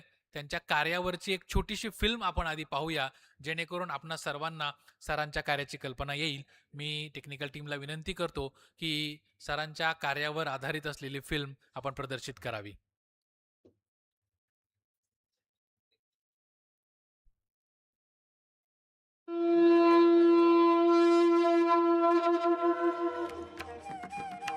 विश्वधर्मी विश्वनाथ की संकल्प यात्रा महाराष्ट्र के एक छोटे से गांव रामेश्वर रुई से चली विस्मय चकित करने वाली ये संकल्प यात्रा ना जाने कितनी बुलंदियों को छूती हुई ज्ञान भूमि आलंदी से होकर विद्वत नगरी काशी बनारस भारत की उत्तरी सीमा पार बसे देवभूमि बद्रीनाथ के निकट माणा गांव से निकलकर सप्त सागर पार इंग्लैंड और अमेरिका तक पहुंच गई है। इंग्लैंड के विश्व प्रसिद्ध ऑक्सफोर्ड यूनिवर्सिटी में आयोजित किए गए एक दिवसीय अंतर्राष्ट्रीय परिषद ने भारत और इंग्लैंड के समविचारी विद्वान, वैज्ञानिक, दार्शनिक, शिक्षाविदों को मूल्याधिष्ठित वैश्विक शिक्षा पद्धति का अवलंबन करने की डॉक्टर विश्वनाथ कराड़ सर की संकल्पना को मूर्त रूप में लाने के लिए प्रेरित किया है।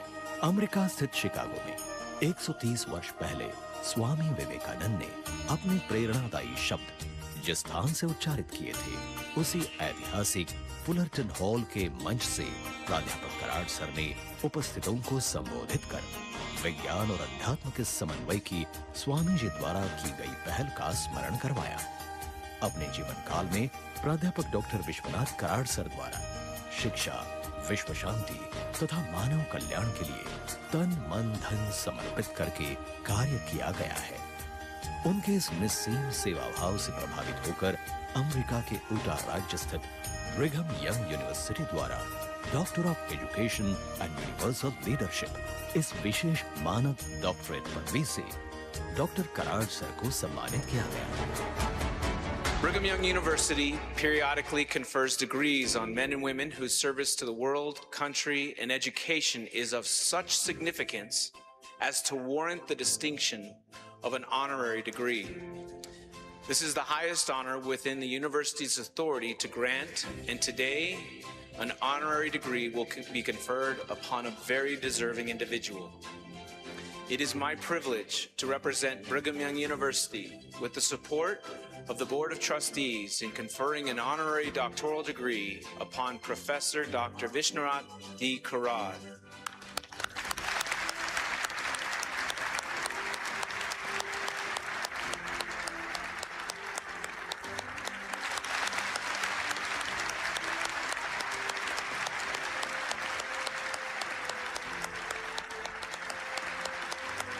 When we think of the global citizens and the entire human race, I feel that we need to develop through the universities the mechanism like a single cell, the body and the brain, and the soul or the spirit and the mind. And what is the chemistry of mind is the main question. What is the nature of the soul itself? Friends, I don't want to elaborate much about this, but this is what the universities have to think very seriously, and the educational systems all over the world, whether it is Oxford, Cambridge, MIT, Boston, or BYU itself. And we have a duty to perform, and accordingly I can only quote one important sentence and appeal to the Vice Chancellor and the Body of Trustees that we have to certainly think of the universal education system. And when I say universal education, you may say that every nation has a geography, history, its culture, its traditions, but the time-tested human values are common. The law of nature is common. It is one and the same. It cannot differ for me or for you. I think you have a role to do towards your mother, the father, the family, the society, the nation, and the whole world. Vasudhaiva Kutumbakam, world as one family. Thank you.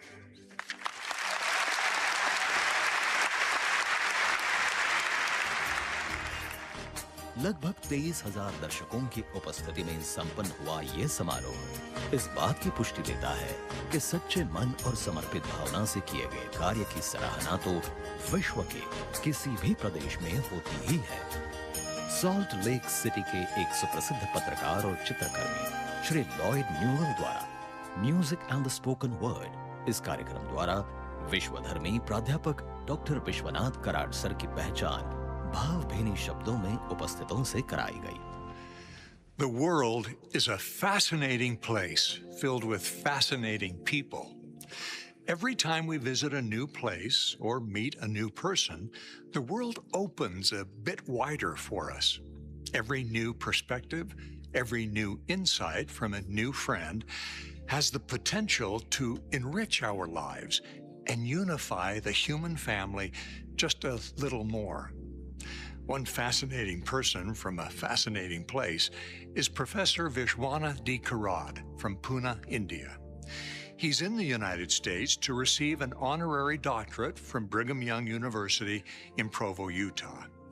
A remarkable man, Dr. Karad loves the natural world and the people in it. He sees beauty in both diversity and unity, in both science and spirituality. Among his many accomplishments, he is the founder of the Maharashtra Institute of Technology, World Peace University in Pune. Dr. Karad believes that education has the power to improve every life. He sees no conflict between science and spirituality, as together they lead us to God. As we learn more about both, our perspective, our lives, and the whole world can change for the better. The lifelong education of the mind and spirit can help each one of us build a more peaceful world. It was Dr. Karad's vision and deep desire for peace and interfaith cooperation that led to the creation of the World Peace Dome, which is prominently featured at World Peace University. Within and surrounding this impressive structure are over 50 statues of leaders of religion, philosophy, and science from many cultures and traditions. The World Peace Dome is a place of interfaith understanding and dialogue, of peace and harmony. It's a place to contemplate peace and love for all people. It is a monument to the Sanskrit philosophy Vasudhaiva Kutumbakam, which means the world is one family. Maybe that's part of the secret to achieving world peace. It begins simply as we get to know each other, as we learn about one another, and as we truly see all people in this wonderful world, not just as friends and neighbors, but as God's children, our brothers and sisters, members of one family.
$450 से अधिक कलाकारों से बने एक सुरीले वाद्य वृंद द्वारा प्राध्यापक कराड़ सर को एक सांगीतिक मानवंदना दी गई, जो कि अपने आप में एक ऐतिहासिक घटना थी। अत्यंत साफ सुथरा चरित्र, विजिगीषु वृत्ति और समर्पित सेवा भाव, इस त्रिवेणी संगम से बनी विश्वधर्मी विश्वनाथ की जीवन यात्रा सभी के लिए आदर्शवत है। आइए विश्वधर्मी प्राध्यापक डॉक्टर विश्वनाथ दा कराड़ सर का सादर अभिनंदन करते हुए उन्हें भविष्य में और अधिक मानव कल्याण के कार्यों के लिए शुभकामनाएं देते हैं।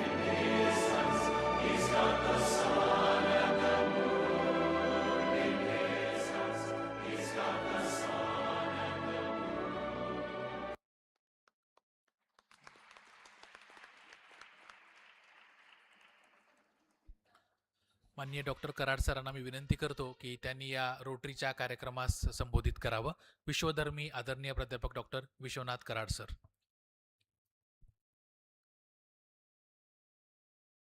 My learned friends sitting in the audience, and especially Mr. Rotarian Santosh Marathe sir, यहाँ यादव साहब बैठे हैं, पवार साहब है, और हमारे दूसरे मित्र भी बैठे हैं यहाँ पे। मैं ज़्यादा बोलने की जरूरत नहीं है, शायद अभी जो छोटी फिल्म आपको दिखाई गई, it indicates, I think the subject is circular economy. I think you can see the circle of this hall. It is not only the economy which is circular, but it's cyclic. ये cycle है भाई, जीवन की cycle है ये. If you see this hall itself, it was in the year 1996 when the philosophers and Dhaneshwara to Albert Einstein was the journey. And economics or economy, what we have written here, is a part and parcel of that system itself. जीवन सृष्टि है सारी, सारा ब्रह्मांड cyclic है. Everything that operates is in a cycle. ऐसी मेरी भावना है. Being an engineer of mechanical engineering, or the related subjects what I have tried to understand and learn, I'll just request you that ये जो खंबे है ना, ये 12 खंबे हैं. जरा देख लेना सारा. ये 1996 में बना है. 1996 संत ज्ञानेश्वर की संजीवन समाधि का 700th anniversary. When we had started the work of improving transforming the pilgrim centers of India into knowledge centers of India. Knowledge and wisdom are the two parts which I understood. And basically Dr. Vijay Bhatkar, Dr. Mashrolkar, the great men of science and understanding of religion. धर्म क्या है भाई? मेरा धर्म क्या है? तुम्हारा धर्म क्या है? And religion is nothing but to perform your duty and my duty toward the society and toward the self. मातृदेवो भव, पितृदेवो भव, आचार्य देवो भव, अतिथि देवो भव. ये भारतीय संस्कृति का एक छोटा लक्षण बताया गया है. Today when we are discussing about this very subject, ये सर्कुलर नहीं, साइक्लिक है सारा. The whole world, you know what is going on world over. क्या होने वाला है पता नहीं. जो भी लड़ाई झगड़ा, जो भी तमाशा दुनिया में चालू है, किसके लिए है, क्यों है, क्या कमाना है. बड़े से बड़े देश हैं. It's an horrifying situation which we are just trying to observe and having a feeling of the fear complex in our minds. ये साइकिल की बात मैंने जो कही, the sine wave, which you must be understanding this very well, ये सारे शब्द जब आनंदी में संत ज्ञानेश्वर के बारे में, when myself and Dr. Vijay Bhatkar, the Param supercomputer scientist, we had decided to sit for an hour or two, and whether the saints are really the philosophers or not. संत और शास्त्रज्ञ को फिलोसोफर कहा जा सकता है क्या? And then we had decided that time a special prize of 5 lakhs of rupees to the greatest scientist of the whole world. And Fridge of Capra, the great man of physics, he was declared to be the great scientist and a philosopher. मुझे अभी भी याद है कि उनकी उम्र उस time 71 के पास थी. उनको हमने जब डिक्लेयर किया, बिकॉज दुनिया में इतनी बड़ी व्यक्ति, इतनी बड़ी शख्सियत, अपने खुद को जानने वाली, the body, the brain, the heart and the mind. मन चंचल है भाई, मन चंचल है, लेकिन ये बॉडी, ब्रेन एंड आत्मा जो है, आत्मा अविनाशी है। This is a proof. I am not telling anything, I am not the authority to understand and realise आत्मा का स्वरूप क्या है। ये चिंतन है भारतीय। ये जो हॉल बना 1996 में, I still remember an American gentleman had come here. It was Dr. Surendra Barlinge, the great philosopher, scientist. He was not a believer at all. भगवान को मानते नहीं थे भाई, लेकिन वो मेरे गुरु थे। जो भगवान के मानते नहीं, वो हमारे गुरु है। उन्होंने बोला कि तू मेरे पीछे मत आना, मैं भगवान या गॉड या ऑलमाइटी और the truth, the ultimate reality, the ultimate truth क्या है भाई? अंतिम सत्य क्या है? किसको सत्य कहा जाता है? इसका चिंतन हुआ तो बार्लिंगे सर का अभी भी मेरे फिलोसोफर्स जो कॉन्फ्रेंस हुई, 7 दिन कॉन्फ्रेंस चली थी 1996 में, और खोज थी कि वह अंतिम सत्य क्या है। उसकी खोज करने के लिए प्रयास हुआ, और शायद आपकी मुलाकात होगी आज। आप लोगों ने मुझे सम्मानित किया, मराठे साहब को और सब बड़ी हमारे दोस्त हैं, सबको मैं आभारी हूँ आपका। मैं प्रणाम करता हूँ सबके लिए। अंतिम सत्य की खोज में चलना है। सर्कुलर इकोनॉमी नहीं, साइक्लिक है, सारा सारा साइक्लिक है। Everything operates in a cycle. जीवन का गणित ही उसका साइक्लिक है। इतना मुझे समझ में आया है। जो भी दुनिया के सामने रखा है, दुनिया देखती है with A curiosity. How can you dare to say philosopher son Jnaneshwar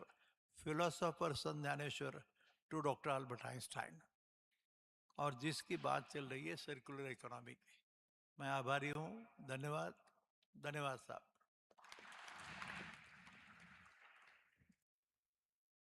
तालियों की गूंज के साथ हम धन्यवाद देंगे डॉक्टर कराड़ सर का। और लास्ट 7 दिनों से कराड़ सर हमारे विविध इंस्टीट्यूशंस के प्रोग्राम्स में थे, वहाँ पे रिव्यूज़ कर रहे थे, और वहाँ से लेके आज यहाँ पे आपके सम्मान स्वीकार करने के लिए कराड़ सर यहाँ उपस्थित हुए हैं। MIT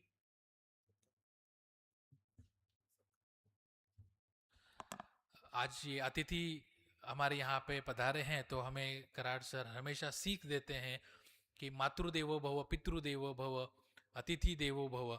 उसी हिसाब से हम लोग आज के अतिथियों का सत्कार करना चाहेंगे, स्वागत करना चाहेंगे। तो सर्वप्रथम governor of rotary Shri Marathe ji, I request honourable doctor Karad sir to felicitate our guest. The governor of Rotary district, Sri Marathe ji, being felicitated with the pious Vastra of Chicago. The white Vastra that you are looking at is the second fellow from India who was invited at the same place where Swami Vivekananda ji delivered the address 130 years ago. My dear friends, it took 130 years to have another fellow there. And Honorable Dr. Karad sir visited the same Fullerton Hall, the pious Vastra, Mauli Vastra, with the photographs. Thank you, Marathi ji. I request my team to please felicitate Shri Rajendra Saraf ji, although he is Rotary, I just wanted. Honorable Karad sir, who had his hands, who is Chancellor of 6 universities, and we have the Chancellor of ICT Mumbai, Dr. G.D. Yadav sir with us, a very veteran scientist, Padma Shri awardee, and really a fellow who works into the renewable energy. So the cyclic energy that Karad sir said, I request Honorable Dr. Karad sir to felicitate Padma Shri Dr. G.D. Yadav sir, the Chancellor of ICT University, with the pious Vastra of Mauli, and the UNESCO chair holder Dr. Vishwanath Karad sir, felicitating with the UNESCO Vastra. Thank you, Dr. Yadav sir, for making here again, and your beacon light guidance continues to us. We have another Vice Chancellor with us, Dr. Pawar sir, Vice Chancellor of D.Y. Patil University, a former Vice Chancellor also. So I request Honorable Dr. Karad sir to felicitate Dr. Pawar sir, Vice Chancellor of D.Y. Patil University, and accept our felicitation from MIT Group of Institutions, Pune, Bharat. Dr. Pawar sir, thank you for being here.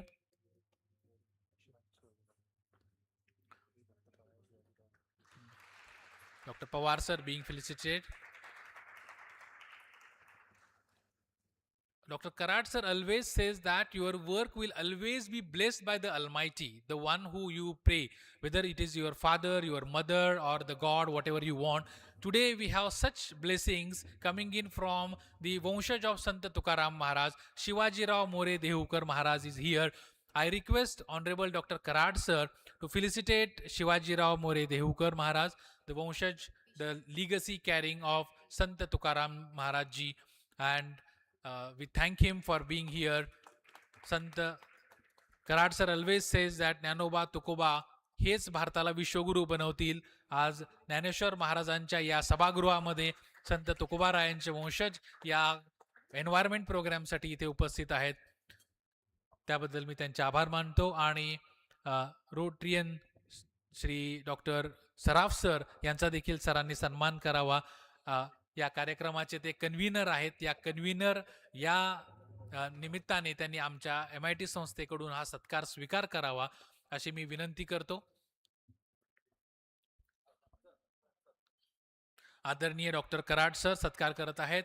Rotarian Rajendra Saraf sir, convener of the national conference.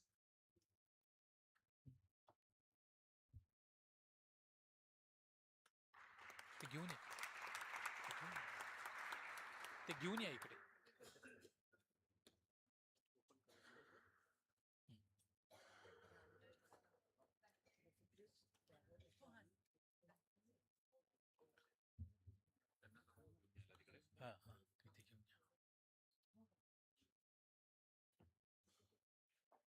हो,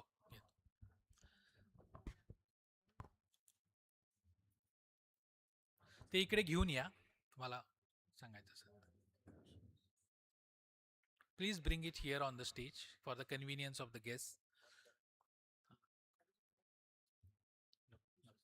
सरांसाठी इकडे आणू.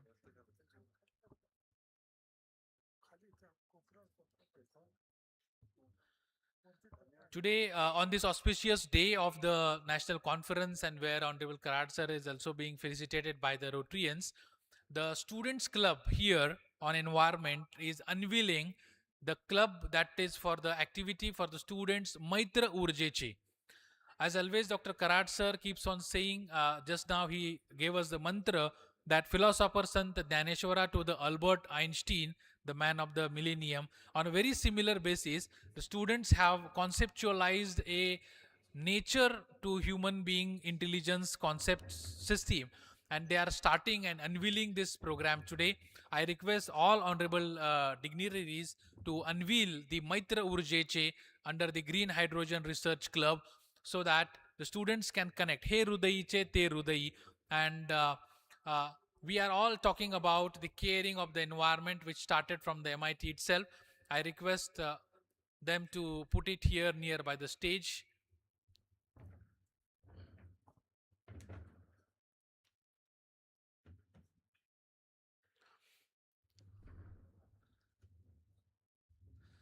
It is the students' activity for the by the students for the students, and democratizing the environmental systems. And we are trying to ensure that the students work on the given mantra, philosopher Sant Dhaneshwar to Albert Einstein, and Panchashil that we always talk about, the universal anthem Pasaidan to Buddha's Panchashil. So I request all the dignitaries in the presence of Honorable Vishwadharmi Professor Dr. Karad sir to unveil the board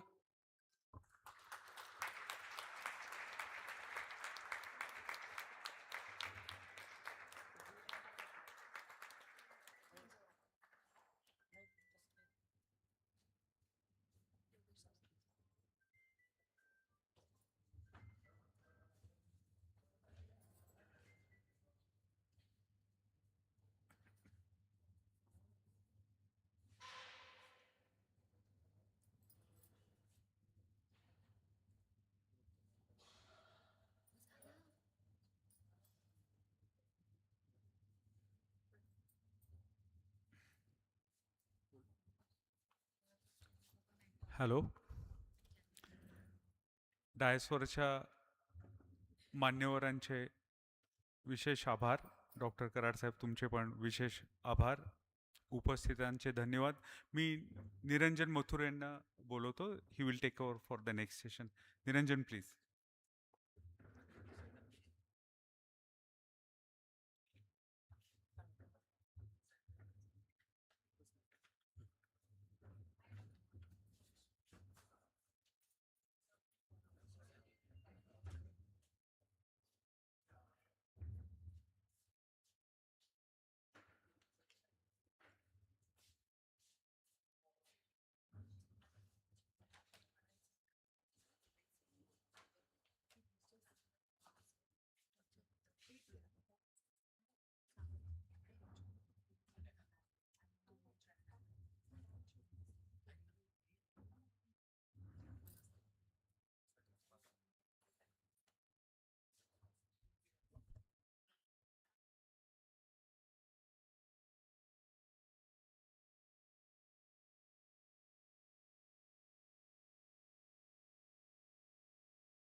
Hello, good afternoon.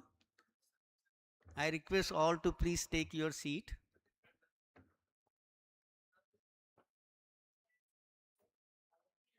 We just witnessed the grand program of awarding Dr. Karad, the founder of MIT, the Excellence Award by the Rotary.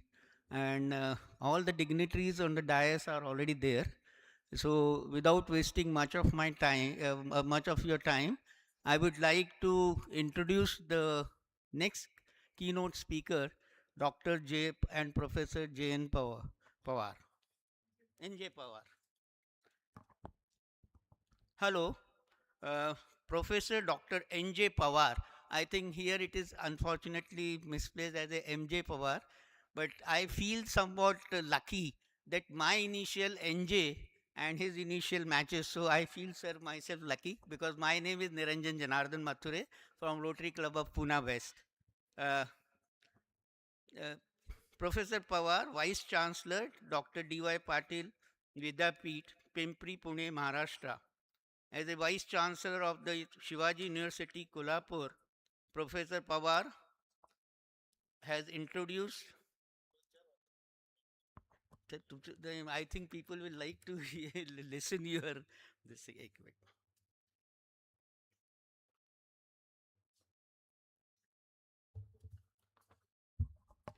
Uh, uh, as a Vice Chancellor of the Shivaji University, Kolhapur, Professor Pawar has instrumental in implementing the semester system for the undergraduate level and choice-based credit system for the postgraduate level in 2010 and motivated faculty for the upgradation of their teaching skill and research. During his tenure, he established two new academic programs, namely first, School of Nano Services, Science and Technology, integrated courses for 5 years, and second, Yashwantrao Chavan School of Rural Development, similar to IRMA and NIRD, with the support of Government of Maharashtra. He started interdisciplinary program in life sciences with financial support of DBT, Government of India. Besides academic administration, Professor Pawar has made varied significant research contribution in the field of geology in general and economic geology, geochemistry and hydrology in particular. His important contribution relate to geochemistry in groundwater for Deccan volcanic province with the special emphasis on heavy metal fluoride contamination, and arsenics in sediments, kidney stone epidemics, and rock water interaction as modern way of carbon sequestration and control global climate change. He has successfully guided PhD research of 18 PhD students in geology and environmental science department, published over 75 research papers, edited 4 research volumes, 2 abstract volumes, and translated 2 books on popularization of science besides several popular articles. He has developed collaborative research plan with Osaka City University, Japan, on the design and development of water quality data logger sensor system, and was also involved in multi-university international research on solving environmental conflicts in the coastal area, global change, human mobility, and sustainable urban development, a collaborative project between the universities of 8 European unions, 2 Indian, and Southeast Asia. After successful completion of his tenure as a vice chancellor, he joined back as a professor in the Department of Geology in Savitri Bai Phule Pune University and superannuated from there in 2017. After his retirement, he was working at a joint center for collaborative engagement between the Savitribai Pune University and Penn State University, USA, for a short period of 2017 to 2018. In May 2018, he joined Dr. D.Y. Patil University as Director Academic and subsequently appointed as a Vice Chancellor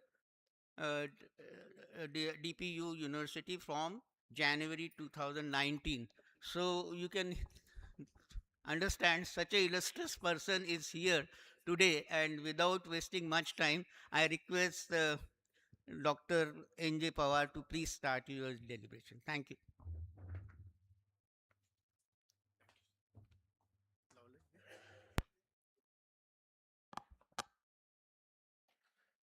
PPT लावलेला आहे का? Right. So good afternoon to all of you. The organizers and convener of this particular conference and my good old friend, Dr. R.V. Saraf. Our friendship is lasting for 35 years plus, and our love for the environment continues even today. My good old friend and former Vice Chancellor of ICT Mumbai, respected Padma Shri Dr. G.D. Yadav, he has been instrumental in guiding the scientific fraternity across India and carrying the flag in innovation,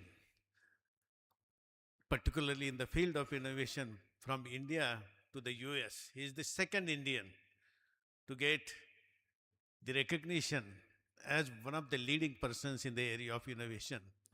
And he is rewarded by none other than Engineering Academy of US. I have also very happily noticed that because of this particular conference, I got an opportunity to meet Santosh, District Governor of Rotary, Tanuja, because they are also connected with me for, I think, more than 35 years now. And therefore, we keep continuing our friendship, Dr. Fars, right from Saraf sir to Santosh, to Tanuja, to G.D. Yadav sir. And I must also make a reference to representative from the Warkari Panth and descendant of Tukaram Maharaj, one who is also present here, all the participants and my dear friends. Let me inform all of you that, as it is rightly said by Honorable Karad sir, that everything is cyclic. I'm a earth scientist, and we have theories where earth material is recycled, and therefore everything that revolves around in the nature is a cyclic in nature. So creation and destruction is a part of the cycle. And therefore we look at that particular point of view. I have been told by Saraf sir that I must speak something about sustainability, UN Sustainable Development Goals, circular economy, and how educational institutions are oriented towards that. And therefore, I tried to look at this particular aspect. So we have been debating, discussing for last 25 plus years now about variety of problems that we are facing. We are facing the problems of global warming. The reasons are given. We call it as fossil fuel burning, one of them. Deforestation also, we account the deforestation as one of the factors. Third thing, we also called as industrial emissions are contributing to it. Vehicular emissions are also contributing to it. And therefore, we have increased our grid. Beyond our need, we have gone. And therefore, this particular grid is actually causing some of the issues. And therefore, it is rightly said by one of the thinkers that we have everything to satisfy the desire, but we have nothing to satisfy the greed of the people. And that is where we have to think in terms of sustainability. So these four factors are responsible for causing the changes in the climate. We have worked on it. Next one, please. Can I have this? Yeah, you can change the slide. Next one. Yeah. See, this is the graph which I wanted to show it. How the rise in CO2 is there. And what is the data that we have? Right from 1850 to 2024, this is the rise in the CO2. And that is one of the factors. Of course, there are other gases too. And therefore, this is one of the factors which is responsible for causing the global warming. Can you go next? We have been working on this particular, as a scientific fraternity, we have worked in Himalayas. 10 years ago, we published two international articles. One is on the temperatures, other one is the precipitation. And these two articles, we have considered data right from 1820 to 2006. And we have observed that these were all stations from Himalayas. And we have observed that there is a steady growth in the rise of the temperature and CO2. Basically, temperature rise is, we have worked out, which is 1.6 degrees per century. 1.6 degrees per century is too high rise in the temperature as compared to the natural rise in the temperature. Natural per century rise in temperature is 0.6 degrees. Whereas in a virgin landscape like Himalayas, we could find scientifically that the rate of rise of temperature is 1.6 degrees per century. That means 3 times higher. It's amplified, accelerated rate of rise in the temperature, which is one of the important factors that we have to take into consideration. Similarly, we have also worked out the precipitation patterns in the Himalayas. These are the two articles which I just wanted to show it to the next one, please. Yeah. So greenhouse effect is something which we are actually subscribing it to the CO2 rise, then other gases related to agriculture, it could be methane, and therefore they are the responsible gases for trapping the infrared radiations. And these infrared radiations are responsible for causing the effect, which is in terms of temperature rise, and therefore we call it as a global warming. Go next. Which we call scientifically as a greenhouse effect also. Now, what is the climate mitigation that we have to see? These are the issues which we are facing. If I just take you back into the history and go back and tell you one of the verses from the Yajurveda. It says, Apo hista mayo bhosta, na arjhe dadata na maheranaya chakshase. We have very beautiful ancestors have taught philosophical principles which are very beautiful. They are in tune with the nature. The meaning of this particular Sanskrit verses is that our ancestors have given beautiful names to our rivers. Ganga. Ganga means life-giving system. Jivanavardhini. Why we call Ganga? And water from the Ganga is sacred water. It is the purest form of the water coming from the melting of the glaciers from Himalayas. That is the purity of the water. And therefore we have that belief in our culture that even a patient, one who is on the deathbed, if you give him water from Ganga, he will come out of that particular disease. That is the belief. That is the philosophy with which our ancestors worked. Then we have other river, Saraswati. What it means? It means that Jnanavardhini. See, treasure of intellect. And therefore these are the names with a very thoughtfully, these are names given by our ancestors in describing these rivers. Today you see what is Ganga. Ganga is no longer having a sacred water. It is highly polluted. And right from last 20 to 25 years, we are spending thousands of crores of rupees to purify Ganga. Still we have not been able to purify because our activities are not in tune with the nature. They are not sustainable. And therefore we have to worry about this. Now we have to search for the solutions. So we have to search for the solutions in terms of the changes which have occurred in terms of water pollution, air pollution, soil pollution, sound pollution, n number of issues that we have created under the name of development. We have to now see how we can reverse this particular process to make the environment sustainable.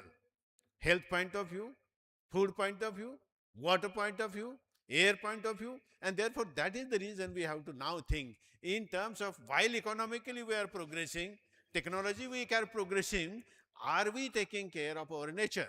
Because we have finite resources and we have certain obligations to fulfill. What are the obligations? Our ancestors have given this particular planet, we are inheriting these particular resources of the planet from our ancestors that are not polluted.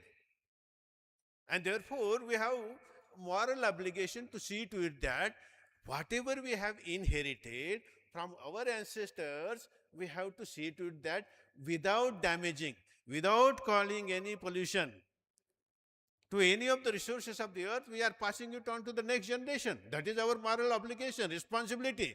Are we coming up to that? Otherwise, we are the people, those who are responsible for causing all these issues around us, and therefore our moral obligation we have to fulfill, and therefore we have to search for the solutions. That is what is sustainability is. How to reverse the damage that is caused, we have to think about it. And therefore we have all assembled here. So we have to see that we need energy, but there is a lot of energy which is available. And how? That is available, which is given and gifted by the sun. How we can use this particular energy for our activities. And therefore solar energy is one of the considerations that we are thinking about. Then planting trees to absorb. See, we have a lot of CO2 which has gone into the atmosphere. It is causing global warming. We have to reverse this. And therefore we have to see to it that for taking that particular action, for reversing the damage which is caused, we also have to see that corrective actions are taken. And therefore we have to see that the green cover on the earth is increased. And therefore that is forestation, planting trees. Then promoting public transport. See, everybody moves in the car today. We burn fossil fuel. We cause a lot of sound pollution. We keep blowing the horn because we want the way to be cleared. So we have to see that these are some of the concerns which we have, and therefore how we can address. And therefore electric vehicles, less dependent on the fossil fuel. These are the technologies that are coming in the market today. And lastly, we have to see that even at the household, the beginning has to be made from the household level, and that is something which we have to see. And therefore, right from appliances, right from use of water, we have to think in terms of how we are trying to take care of the resources of the earth more in a conservative manner, and that is something we have to think in terms of solutions to the environmental issues, solutions to the climate change, and these are the mitigation measures which everybody is today thinking about. Can you go next? Yeah. There are a lot of policy changes which have occurred at national, international level. There are international level several protocols, Kyoto Protocol, Paris, may name it, UN is doing a lot of other activities, and therefore they are trying to see that whatever is being done at the international level, it should be made mandatory to all the countries to see that the renewable energy is adopted, energy efficient appliances are used. Also, we have to see that certain kinds of climate mitigation activities are undertaken effectively by all the countries. Can we go next? And therefore, there are some kind of requirements. As an educational institute, I am representing, I earlier worked in Pune University for 35 years, 5 years in the Shivaji University. Now my third university is Dr. D.Y. Patil Vidyapit for last 8.5 years. And therefore, I thought that with this particular journey, we have to think in terms of, there are issues. There are issues to be tackled. And therefore, how to solve these issues. Industry is thinking in terms of technology development, which is in tune with the nature. And secondly, we are thinking in terms of having a sensitive manpower to deal with these issues. And therefore, education system, education industry is one such industry where sensitization can take place. Training of the students can take place so that we have citizens, those who are environmentally sensitive, to look after the sustainability issues, think in terms of how to reduce consumption of the resources, how to reduce the burning of the fossil fuels, using the resources, intensive industrial energy resources. So all those we have to think, and therefore we have to think as an educational industry how we can go about it. Can you go next? First one is the climate literacy. What we can do about climate literacy? There are policy awareness. Policy at the national level is in place. Policy at the international level is in place. How in letter and spirit we can adopt these policies and take necessary actions.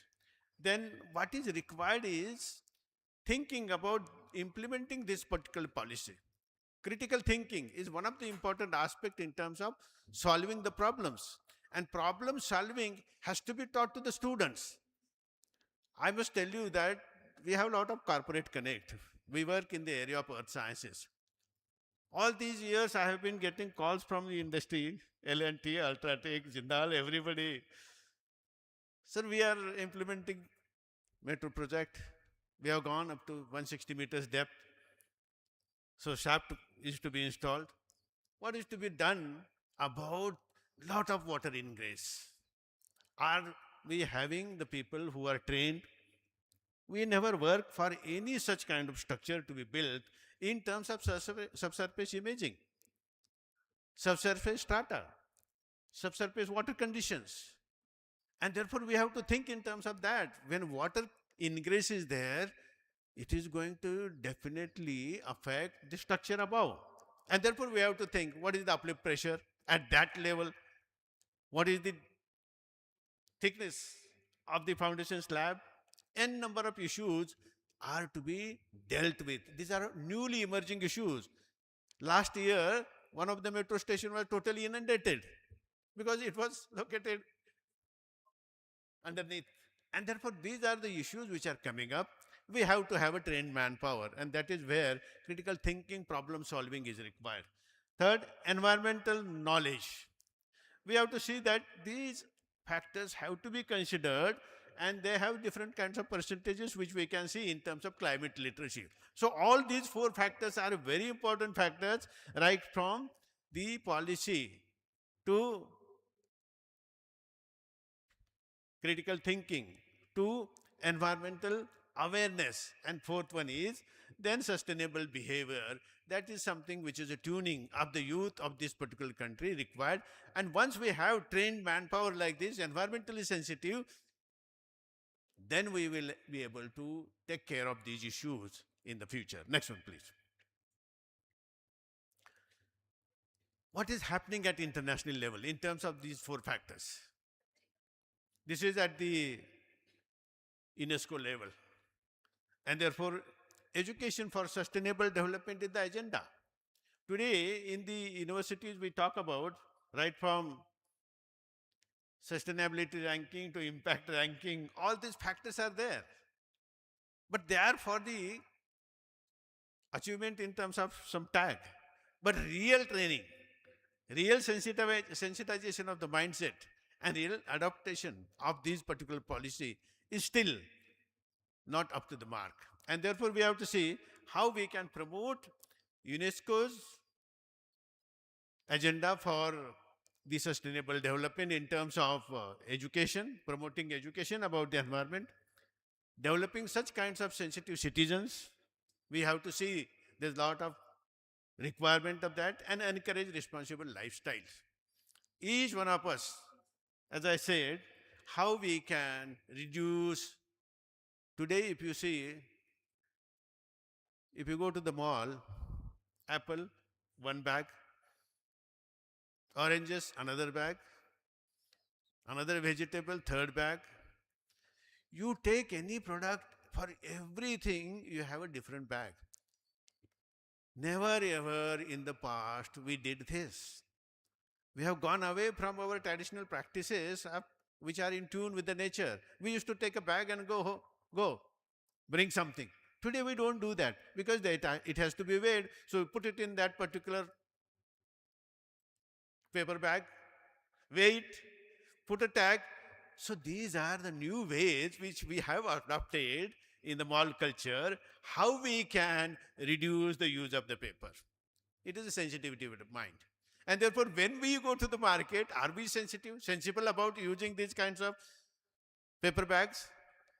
10, 15 paper bags, at least weekly you will bring home. We are generating waste, how we can reduce?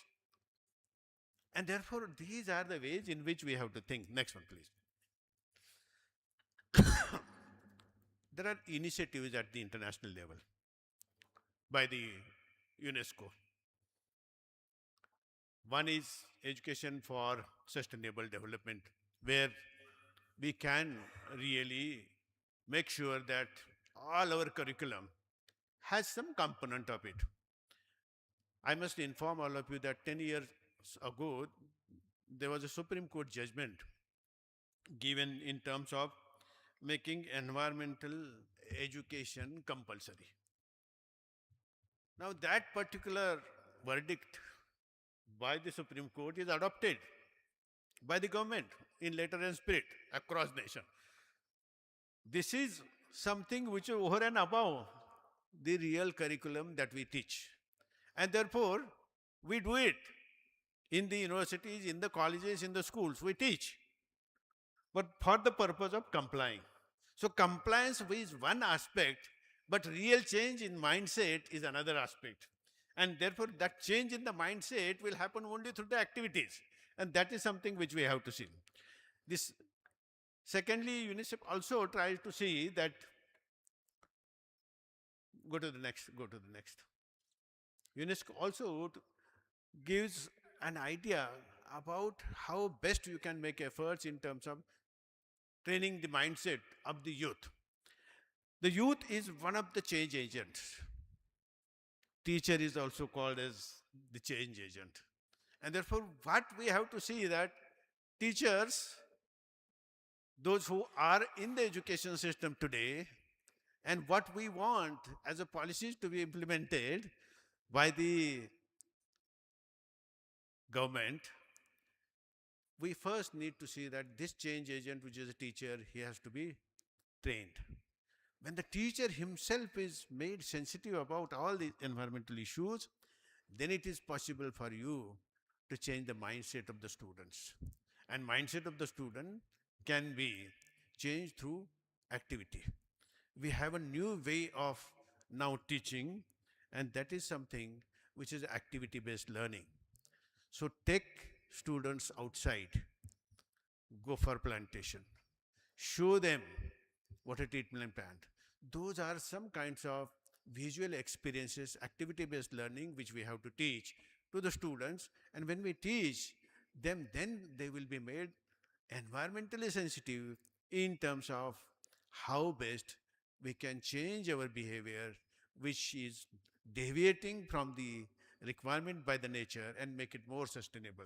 So that is something which is required, and therefore youth related activities, initiatives at the school, college, university level, they are being taken up now progressively. And therefore this is the way in which we have to inculcate these good old practices into the minds of the students. We call it as activity based learning, or in other words, good Marathi word is there, jnana rachnavad, construct the knowledge. And that is how the knowledge is constructed, and that is how the youth is sensitized in terms of participating in the activities and learning out of these activities. Can you go next quickly? So these are some of the key factors which we consider in terms of sensitizing the youth from the point of view of climate education. So school curricula change, then teacher training, then community programs. So these are the ways in which we can go forward in terms of training the youth. Go next, quick. Of course, already government has come out with a new education policy, National Education Policy 2020. And that's something which teaches us interdisciplinary, holistic education. And therefore, this policy encourages all of us to come together beyond the boundaries of our disciplines, whether engineering, whether science, whether arts, whether commerce. Those kinds of boundaries we have to merge and see that holistic education is provided to the students, and they can be made more sensitive about sustainability issues. And that is what is already advocated by the National Education Policy 2020. Go next. What is expected out of this policy is students which are made environmentally sensitive, and therefore they are taught the principles of sustainability. That is how we can bring about the change. Go to the next. They have included environment as one of the important visions in the NEP 2020. Can you go next? Yeah. Of course, one can think, let me tell you that how we have initiated these activities of Dr. D.Y. Patil Vidyapeeth. Yeah. And also in Shivaji University, we made the university self-sustainable in terms of water resources. We constructed the dams, small ponds, also wells, and then we made the university as self-sustainable in terms of water resources. At D.Y. Patil University, we have all rooftops of the buildings covered with the solar panels. 60% of our energy is currently taken care of through this particular solar initiatives. Of course, we have other initiatives also in terms of greenery enhancement, in terms of water treatment. So all these are actually taken care of. This is the model campus which I am trying to project. And then we have the last one. We used to have a botanical gardens. Today we have to think in terms of biodiversity gardens. So those are the aspects which can be taught to the students, and teachers can be trained accordingly to make the change in the mindset of the youth of this particular country, who will be able to take the challenges related to the environmental issues in a sustainable manner. And that is something which will have an impact on our economy, and therefore we have to see in terms of those aspects as such. I think we have come to the end. Next one, please. Yeah. So these are the activities which we have just narrated: water, then waste, energy, environmental aspects. Go to the next. Role of teachers is also in a bigger way is given here in terms of knowledge, values, responsible attitude, etc., etc. Please go ahead. And these are some of the challenges that we have to face. Lack of teacher training is one of the aspects in educational systems which we have to address. Secondly, we have to see that whatever limited resources we have, with that we have to see that how best sustainable practices are adopted. Third one, curriculum overload is something which is always talked about in the universities, but that's a need of the time. And therefore we have to see that, and awareness which is lost in between, we have to see that it is increased. Can you go next? So these are the solutions for effective implementation. Go next. Future of the education in terms of those aspects which we have to see. Yes, please, go ahead. Go to the last one. I think within the limited time, I have tried to give some broader perspective of this particular topic. And since we are practicing environmental aspects, Saraf sir, I think maybe 30, 40 years on the platform of Pune University Environmental Science Department, when the seeds of environmental training were sown in the university by the then Vice Chancellor Professor S.C. Gupte, and many others carried this particular message forward, and therefore these aspects we have been trying to teach to all the students and everybody. Thank you very much for the opportunity given.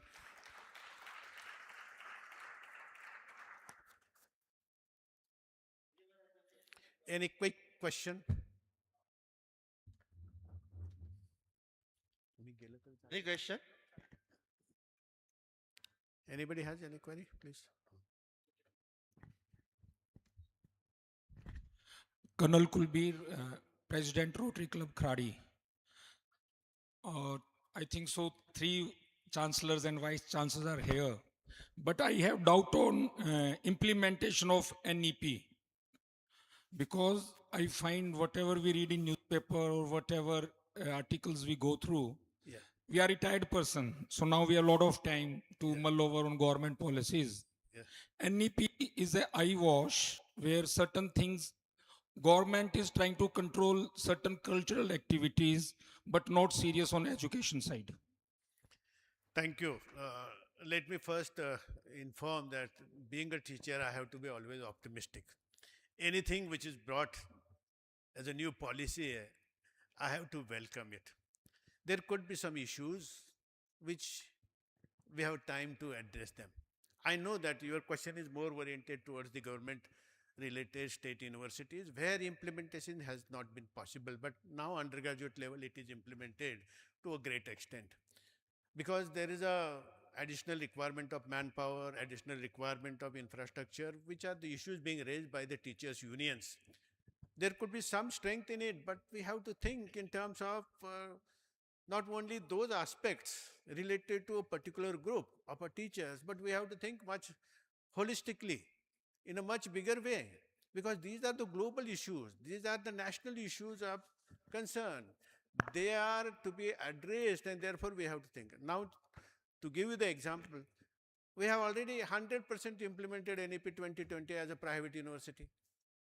Because 4 years of curriculum is not a big deal. Right from BBA, MBA to other courses, we have done it. Why there is an issue in certain sector is because there are unions, and that union will have some demands. Those are the part of the democracy. But optimistically, we have to think that if there is a policy change which is being brought about at the national level, let us welcome. And let us see if there are some hurdles, how we can address. That optimism has to prevail. That is how I think about it. Otherwise, I can't run the university. With only optimism, we have to run the university. I know there are many questions, but we are little bit short of time. बऱ्याचशा लोकांच्या पोटामध्ये गाडी ओढत असतील तर we will have modify the statement chai pe चर्चा खाने पे चर्चा. सो सर इज याचा अर्थ तुम्हाला थांबायचं आहे जेवायला सर. तर सर आपल्याबरोबर थांबतील जेवायला, तेव्हा जेवायच्या वेळेला सरांबरोबर आपण डिस्कशन करू. Over to Mathur. Fine, thank you very much, all of you. Thank you. Thank you, Saraf sir.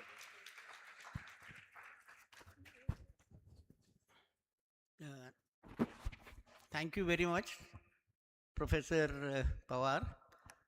He has already enlightened us about the environment and what best we can do considering our future. I would now request, in fact, he has a very good presentation. If possible, with your permission, it can be circulated among the people. Okay, thank you very much. I think we'll ask Dr. Saraf to circulate this presentation to everybody so that we'll. I request DG Santosh Marathi to felicitate Dr. Pawar.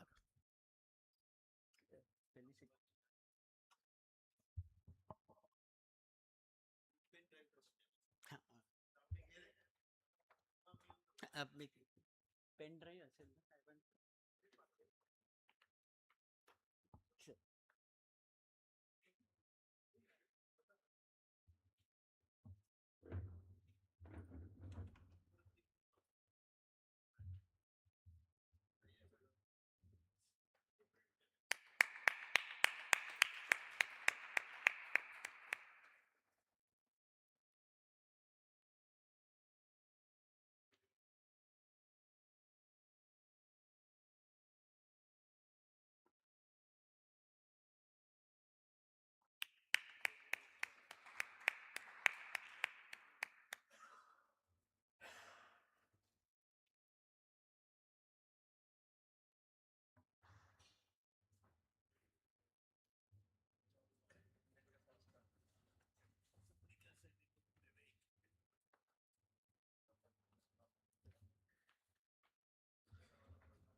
Thank you very much.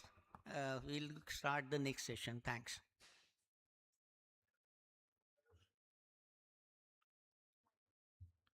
Good afternoon, everyone. I am Dr. Kaustubh Bhandakar, President, Rotary Club of Pune Parvati. Today it's my privilege to introduce Padma Shri Ganpati Dada Sahib Yadav. Padma Shri Ganpati Dada Sahib, born 14 September 1952, better known as G.D. Yadav, is an Indian chemist, educator, and academic. He is currently president of the Indian Chemical Society. He did contributions to greens chemistry, catalyst, and nanotechnology. He served as the Vice Chancellor of the Institute of Chemical Technology, ICTC, Mumbai from 2009 to 2019, where he is currently as an emirate professor. Padma Shri Yadav's research spans sustainable technology, including biomass, valorization, green hydrogen production, and carbon dioxide utilization, with over 570 peer-reviewed publications, 136 patents. Absolutely fantastic job. And as H index of 71. A recipient of the Padma Shri in 2016, he is an elected fellow of the National Academy of Sciences, India, FNSS, the World Academy of Sciences, FWWS, Indian National Science Academy, FNA, and the National Academy of Inventors, FNAI. In 2024, Yadav was featured in the Asian Scientist 100 magazines. In 2025, Padma Shri Yadav was honored with the Bhatnagar Fellowship by the Council of Scientific and Industrial Research. Sir, I welcome you and request you to give your presentations. Thank you. Thank you very much. I know I'm standing between you and the lunch, but I will give you some starters in this. Okay, go to the next, please. You know, energy, environment, and geopolitics. It is said to be the world, VUCA world. Everything is politics, right? And we have been seeing it since 20th of February. What is happening to the world? Rich and powerful nations are dictating terms as far as environment is concerned, climate change is concerned, everything is concerned. Okay, go to the next. Yeah, now see, I gave you an updated slide. Look at the crude oil price and the gas price, and many people are worried about the gas in the kitchen. What is happening?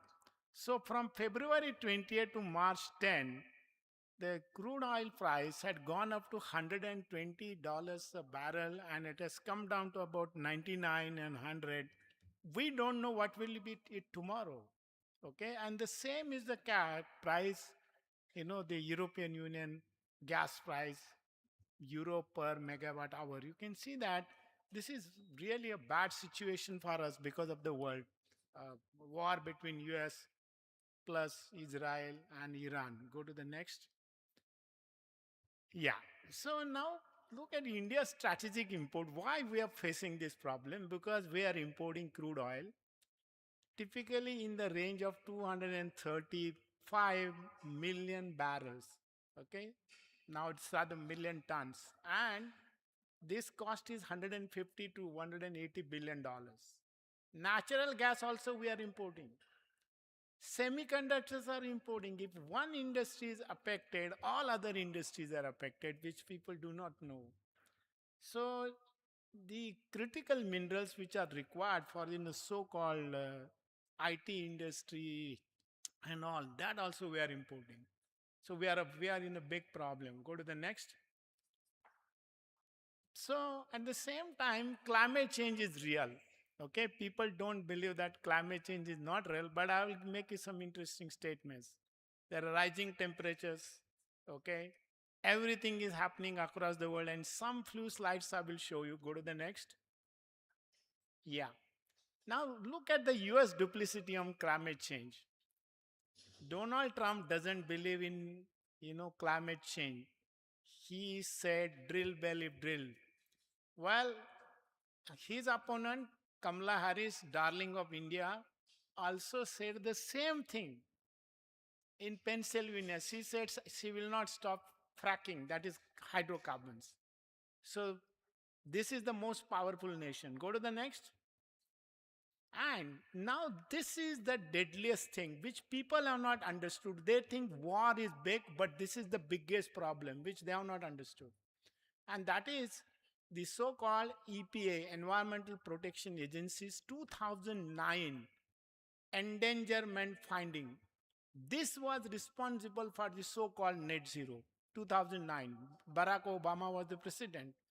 He said this EPA finding is very important and we must control carbon dioxide emissions. That means fossil fuels, for which the war is going on right now.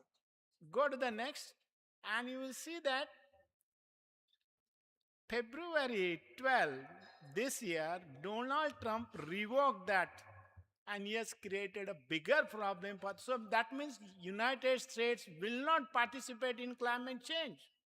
All others will participate. That is the biggest danger. And we are talking about energy and environment and circular economy. See, this is a big jolt to the entire world's, policymakers. I am involved in some of these things, and I find we are really going to have a tough time. Go to the next. Next, please. Yeah. So global climate change has affected everybody. Everybody, which is Europe, America, India, South Asia, and whatnot. Go to the next. So this particular slide will tell you that just before the pandemic, carbon dioxide in January 2020 rather, was 410 ppm. Then during that time, we were sitting at home because of the so-called lockdown. And April 10, 2020, the crude oil price was negative. Today it is 100, it was negative. That means they had to pay to store the crude oil, give the barrel and also give $10. So people said, unless the crude oil price goes to $60 a barrel, this industry is dead. So many in Texas, they withdrew their investment. That was the problem.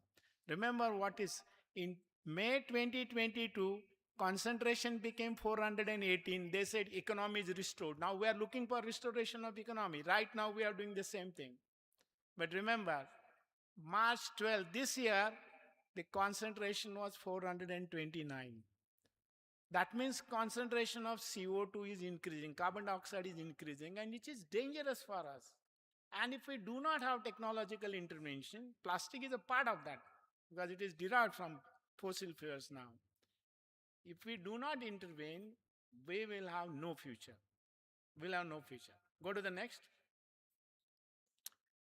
So last year on March 7, it was 430. Day before yesterday, it was 430.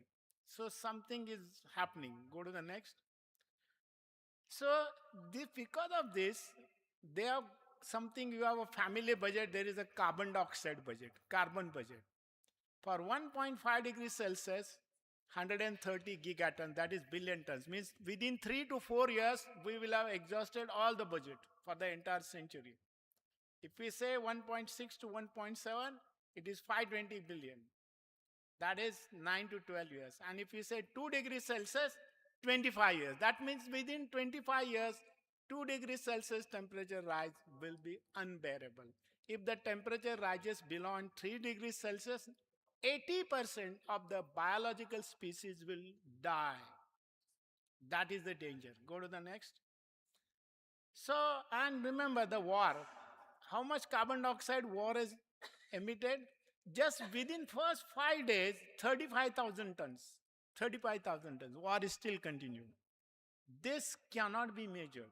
This cannot be measured because missiles are coming, transport is required, the missile has to be transported from one place to another. That does not include this. Go to the next. So much larger, climate impact is much larger because of this war and people are worried. Okay, go to the next. So this is 130 gigatons. So I mentioned that this is very dangerous for us. And what is the contribution of India in this? Go to the next. Yeah. See, so we emitted 44.2 gigatons last year.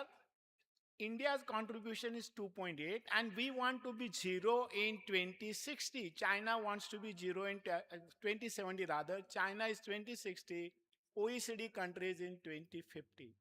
So unless we take carbon dioxide as a feedstock, that means carbon dioxide is to be treated as a feedstock, not as a greenhouse gas.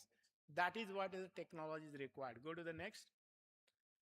Yeah, and that is given here. That is, for that to happen, the emissions must be less than 10 gigatons. That means the carbon dioxide in this atmosphere has to be taken out by some technology. That is the meaning. And what is that?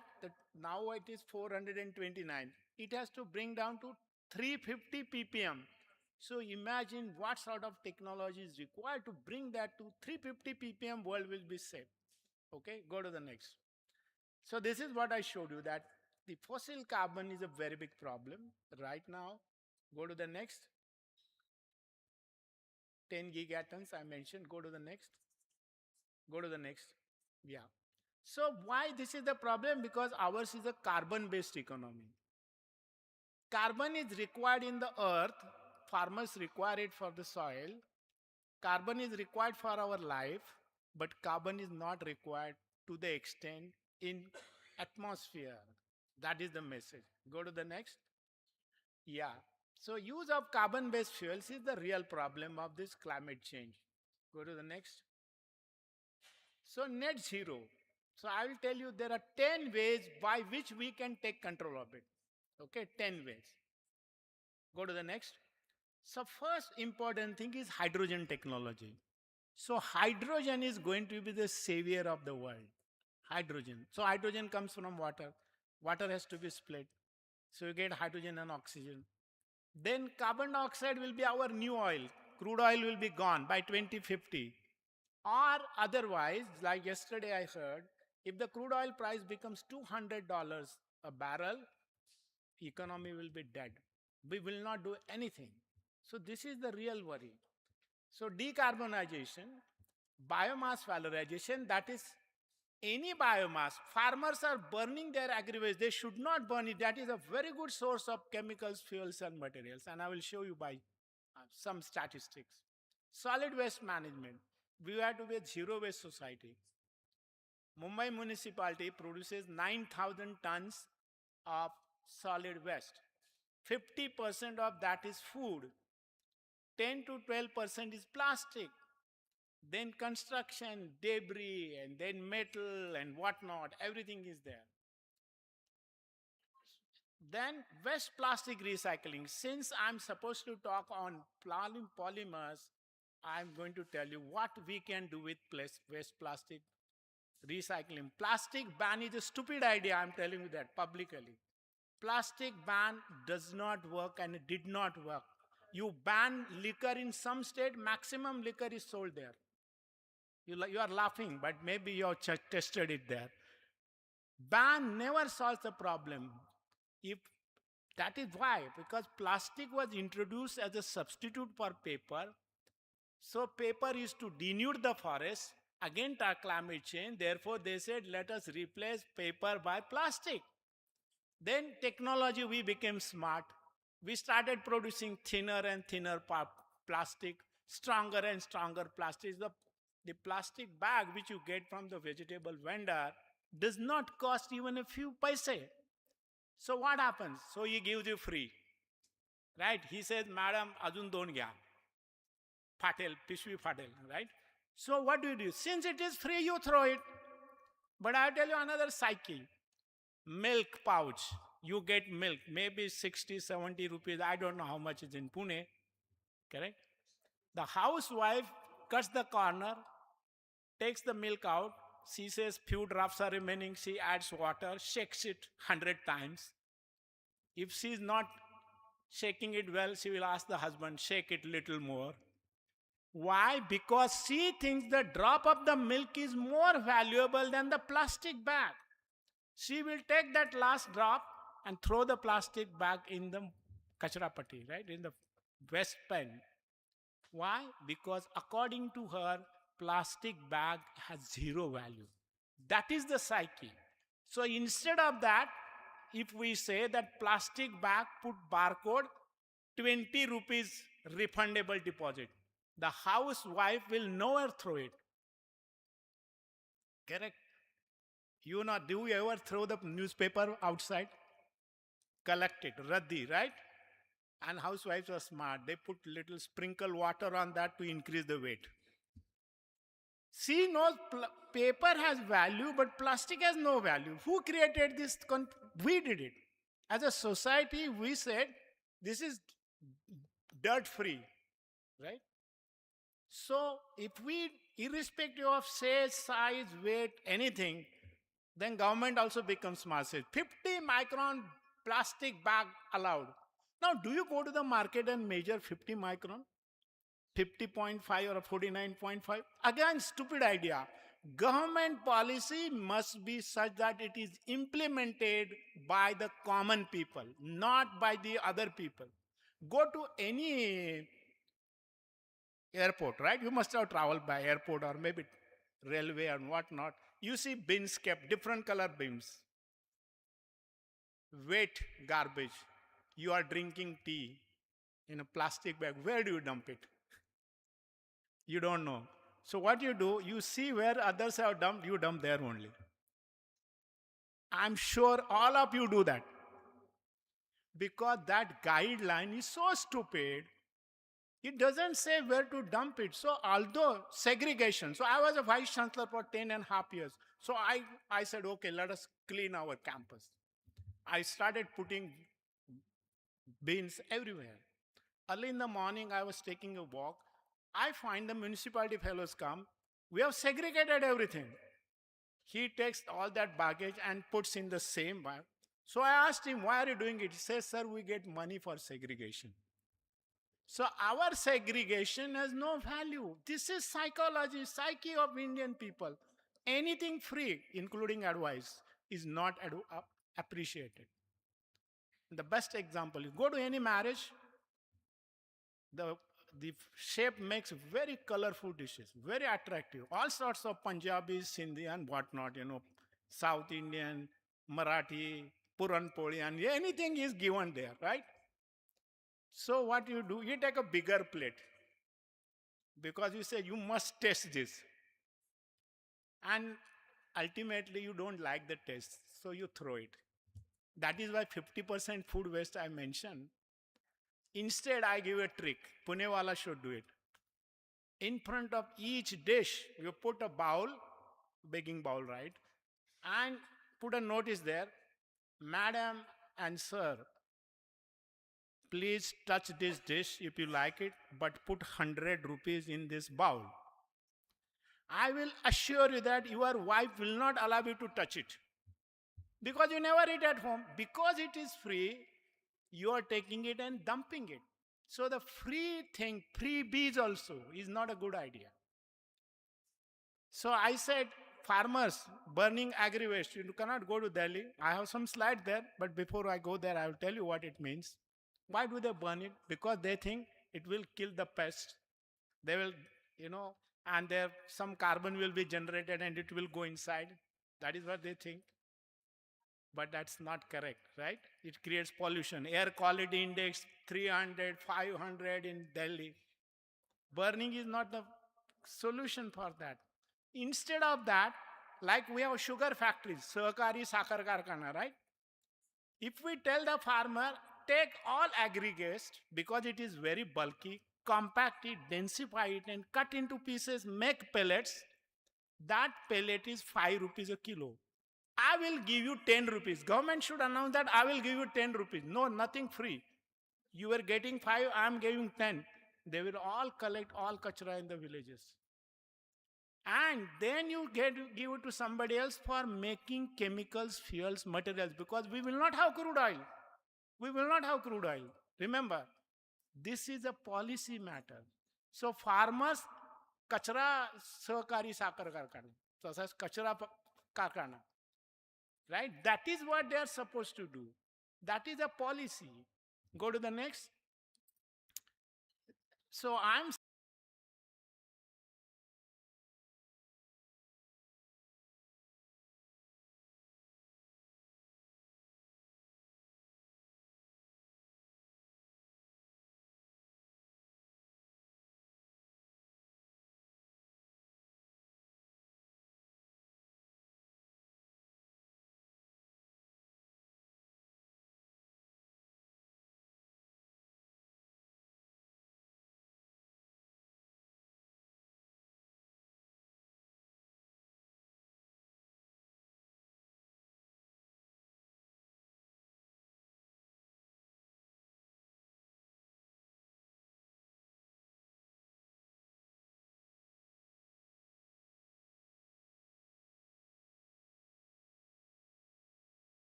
you what to do. So my suggestion may be a crude thought. Can we convert all this waste polymer into the basic That's gas? what, yeah, we have been doing. And We can have, we make it a yeah, technology? Take on. Waste polymer, we can generate all sorts of things from that. That is what that chemical recycling was there. Upcycling, downcycling, Yeah. recycling.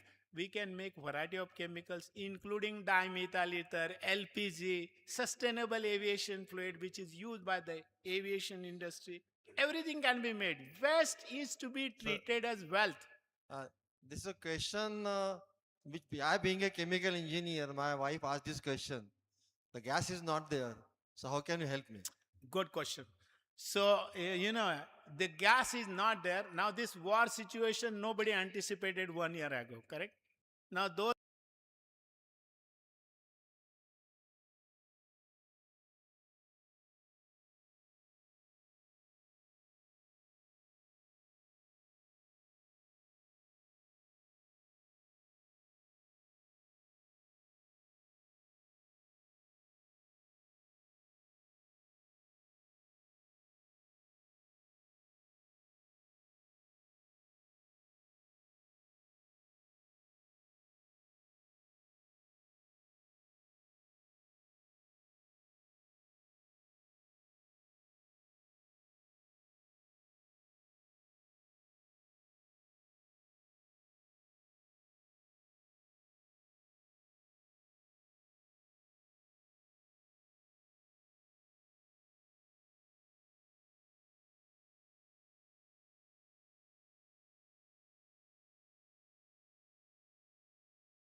Obviously, lot of seven different types are seven there. different types. They are given numbers, and everyone knows that out of these seven types, everything is not recycled the way it is spelt out to be, and that is the reason, like you said, gold is lying. It continues to lie because people don't really see the gold, and it is in the heaps of mountains everywhere.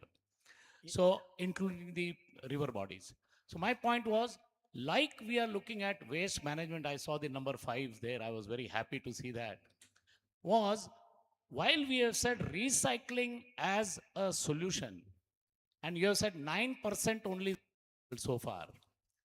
So, why don't we recognize the fact that plastic is also an energy source, like its father, where 95% of the crude oil is actually sold as energy, only 5% is converted into plastic. So, if after the value of the plastic products which you beautifully presented, if I use it as an energy source so that the nuisance value is avoided, what is wrong in that? Now, if I have to take a quick survey, sir, a quick survey here, there are about 50 people here. If I ask, if we burn plastics, how many of you would raise that it produces toxic pollution? Please raise your hands. Burning plastic produces toxic pollution, which is harmful, carcinogenic. Sir, I need your answer. Yeah, a good question. People do incineration, pyrolysis, and things like that, but it has to be done under control condition. From plastic, I can produce hydrogen, I can depolymerize it, and there are many ways by which do it. We have been doing it. For example, this foam, which you Ganpati Utsav, you have this foam, right? Styrofoam and all. That is a very good source of hydrocarbons, very good source of hydrogen. But the problem is perception. And I will give you a story of perception. Around 1910, in the New Jersey state of United States, ladies took a morcha, procession to the governor's bungalow, said ban X-ray machines. It is, attack against modesty of women. These nasty doctors are seeing them see through. Because they thought When you use X-ray machine in the hospital or clinic, you are seeing the naked body of the woman. So they had a morcha. They went. So they had to do convincing that no, they showed them the skeleton. This is what the doctors see. They don't see your body. This is the skeleton they see. So that is how X-ray machines became part of hospitals. Now, lo and behold, there was a problem during Second World War. Second World War. Nagasaki, Hiroshima, we don't forget. Everybody attaches nuclear energy to that. Even now, there are so many idiots who oppose nuclear energy. Nuclear energy is the safest form of energy. But you know what happened? They were doing nuclear magnetic resonance imaging, NMRI. That was the best tool available to doctors. They said, oh my God, if we put this nuclear in this, nobody will ask. So they dropped the N and it became MRI. So many of you might have done the MRI. Many of you, because the name is MRI, not NMRI. So to make the people believe, right? To make the people believe this technology is good, you have to change the names. They say in old wine in new bottle. Even plastic, you have to say that this is not plastic. So instead of saying NO plastic, say NOKNOW, no plastic. No plastic and its advantages. If that was not the case during COVID, many people would have died. Many of us would not have been here. I'm sorry to say this. That is a fact. But there are NGOs who are against it because they get money. And nuclear energy, I'm telling you, last nuclear energy. I was giving a talk almost 15 years ago in Anna University in Madras, and all of a sudden the power went off. And I was in a jocular mood, and I said, I wish Jayalalitha had done, Karunanidhi had done something, and this power was restored. That time, every day, lots of villagers used to go to Kudankolan, where the IG car, India Gandhi, Research Center on Atomic Energy. There they used to go and sit on a dharna. They used to get all food, 500 rupees in the evening. Nobody knew why they were doing that dharna. Because it was political motivation. Sir, And then one minute. Then what happened? I have to explain to him because that is the purpose of your conference. You know what happened? When Jayalalitha came to power, she said, I want this entire power for the state. The agitation went away. Who was supporting? America was supporting that because the technology was Russian. So this is a hard fact of life. So we must educate our Indians. Rotary Club should do that. Yes, sir. Have many more conferences of this kind where people are educated about science. Okay, and of course, there will be ill effects, but we have to say what is ill effect and what is good effect. Thank you. Thank you very much, sir. You rightly said. Rotary did a wonderful task like a polio eradication, and will definitely do it. Ladies and gentlemen, due to we are running short of time, so we are not having further questions. I request President of the Pune West to give a vote of thanks. And also we are felicitating sir to Dr. Rajendra Prasad.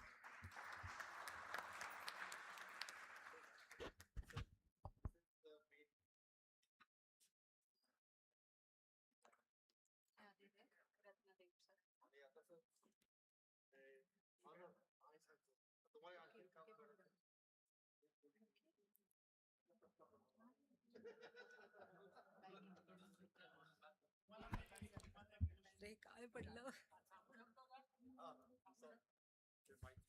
हो ना ज्यावेळेला आम्ही chemical इंजिनिअरिंगला गेलो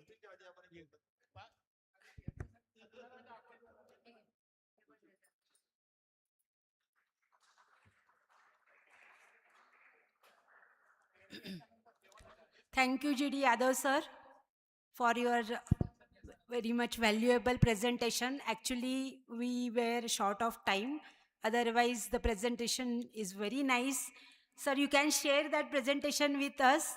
We will definitely go through all the details. And yes, very, very much thank you. You have covered all the latest and practical data for the environment session. Thank you.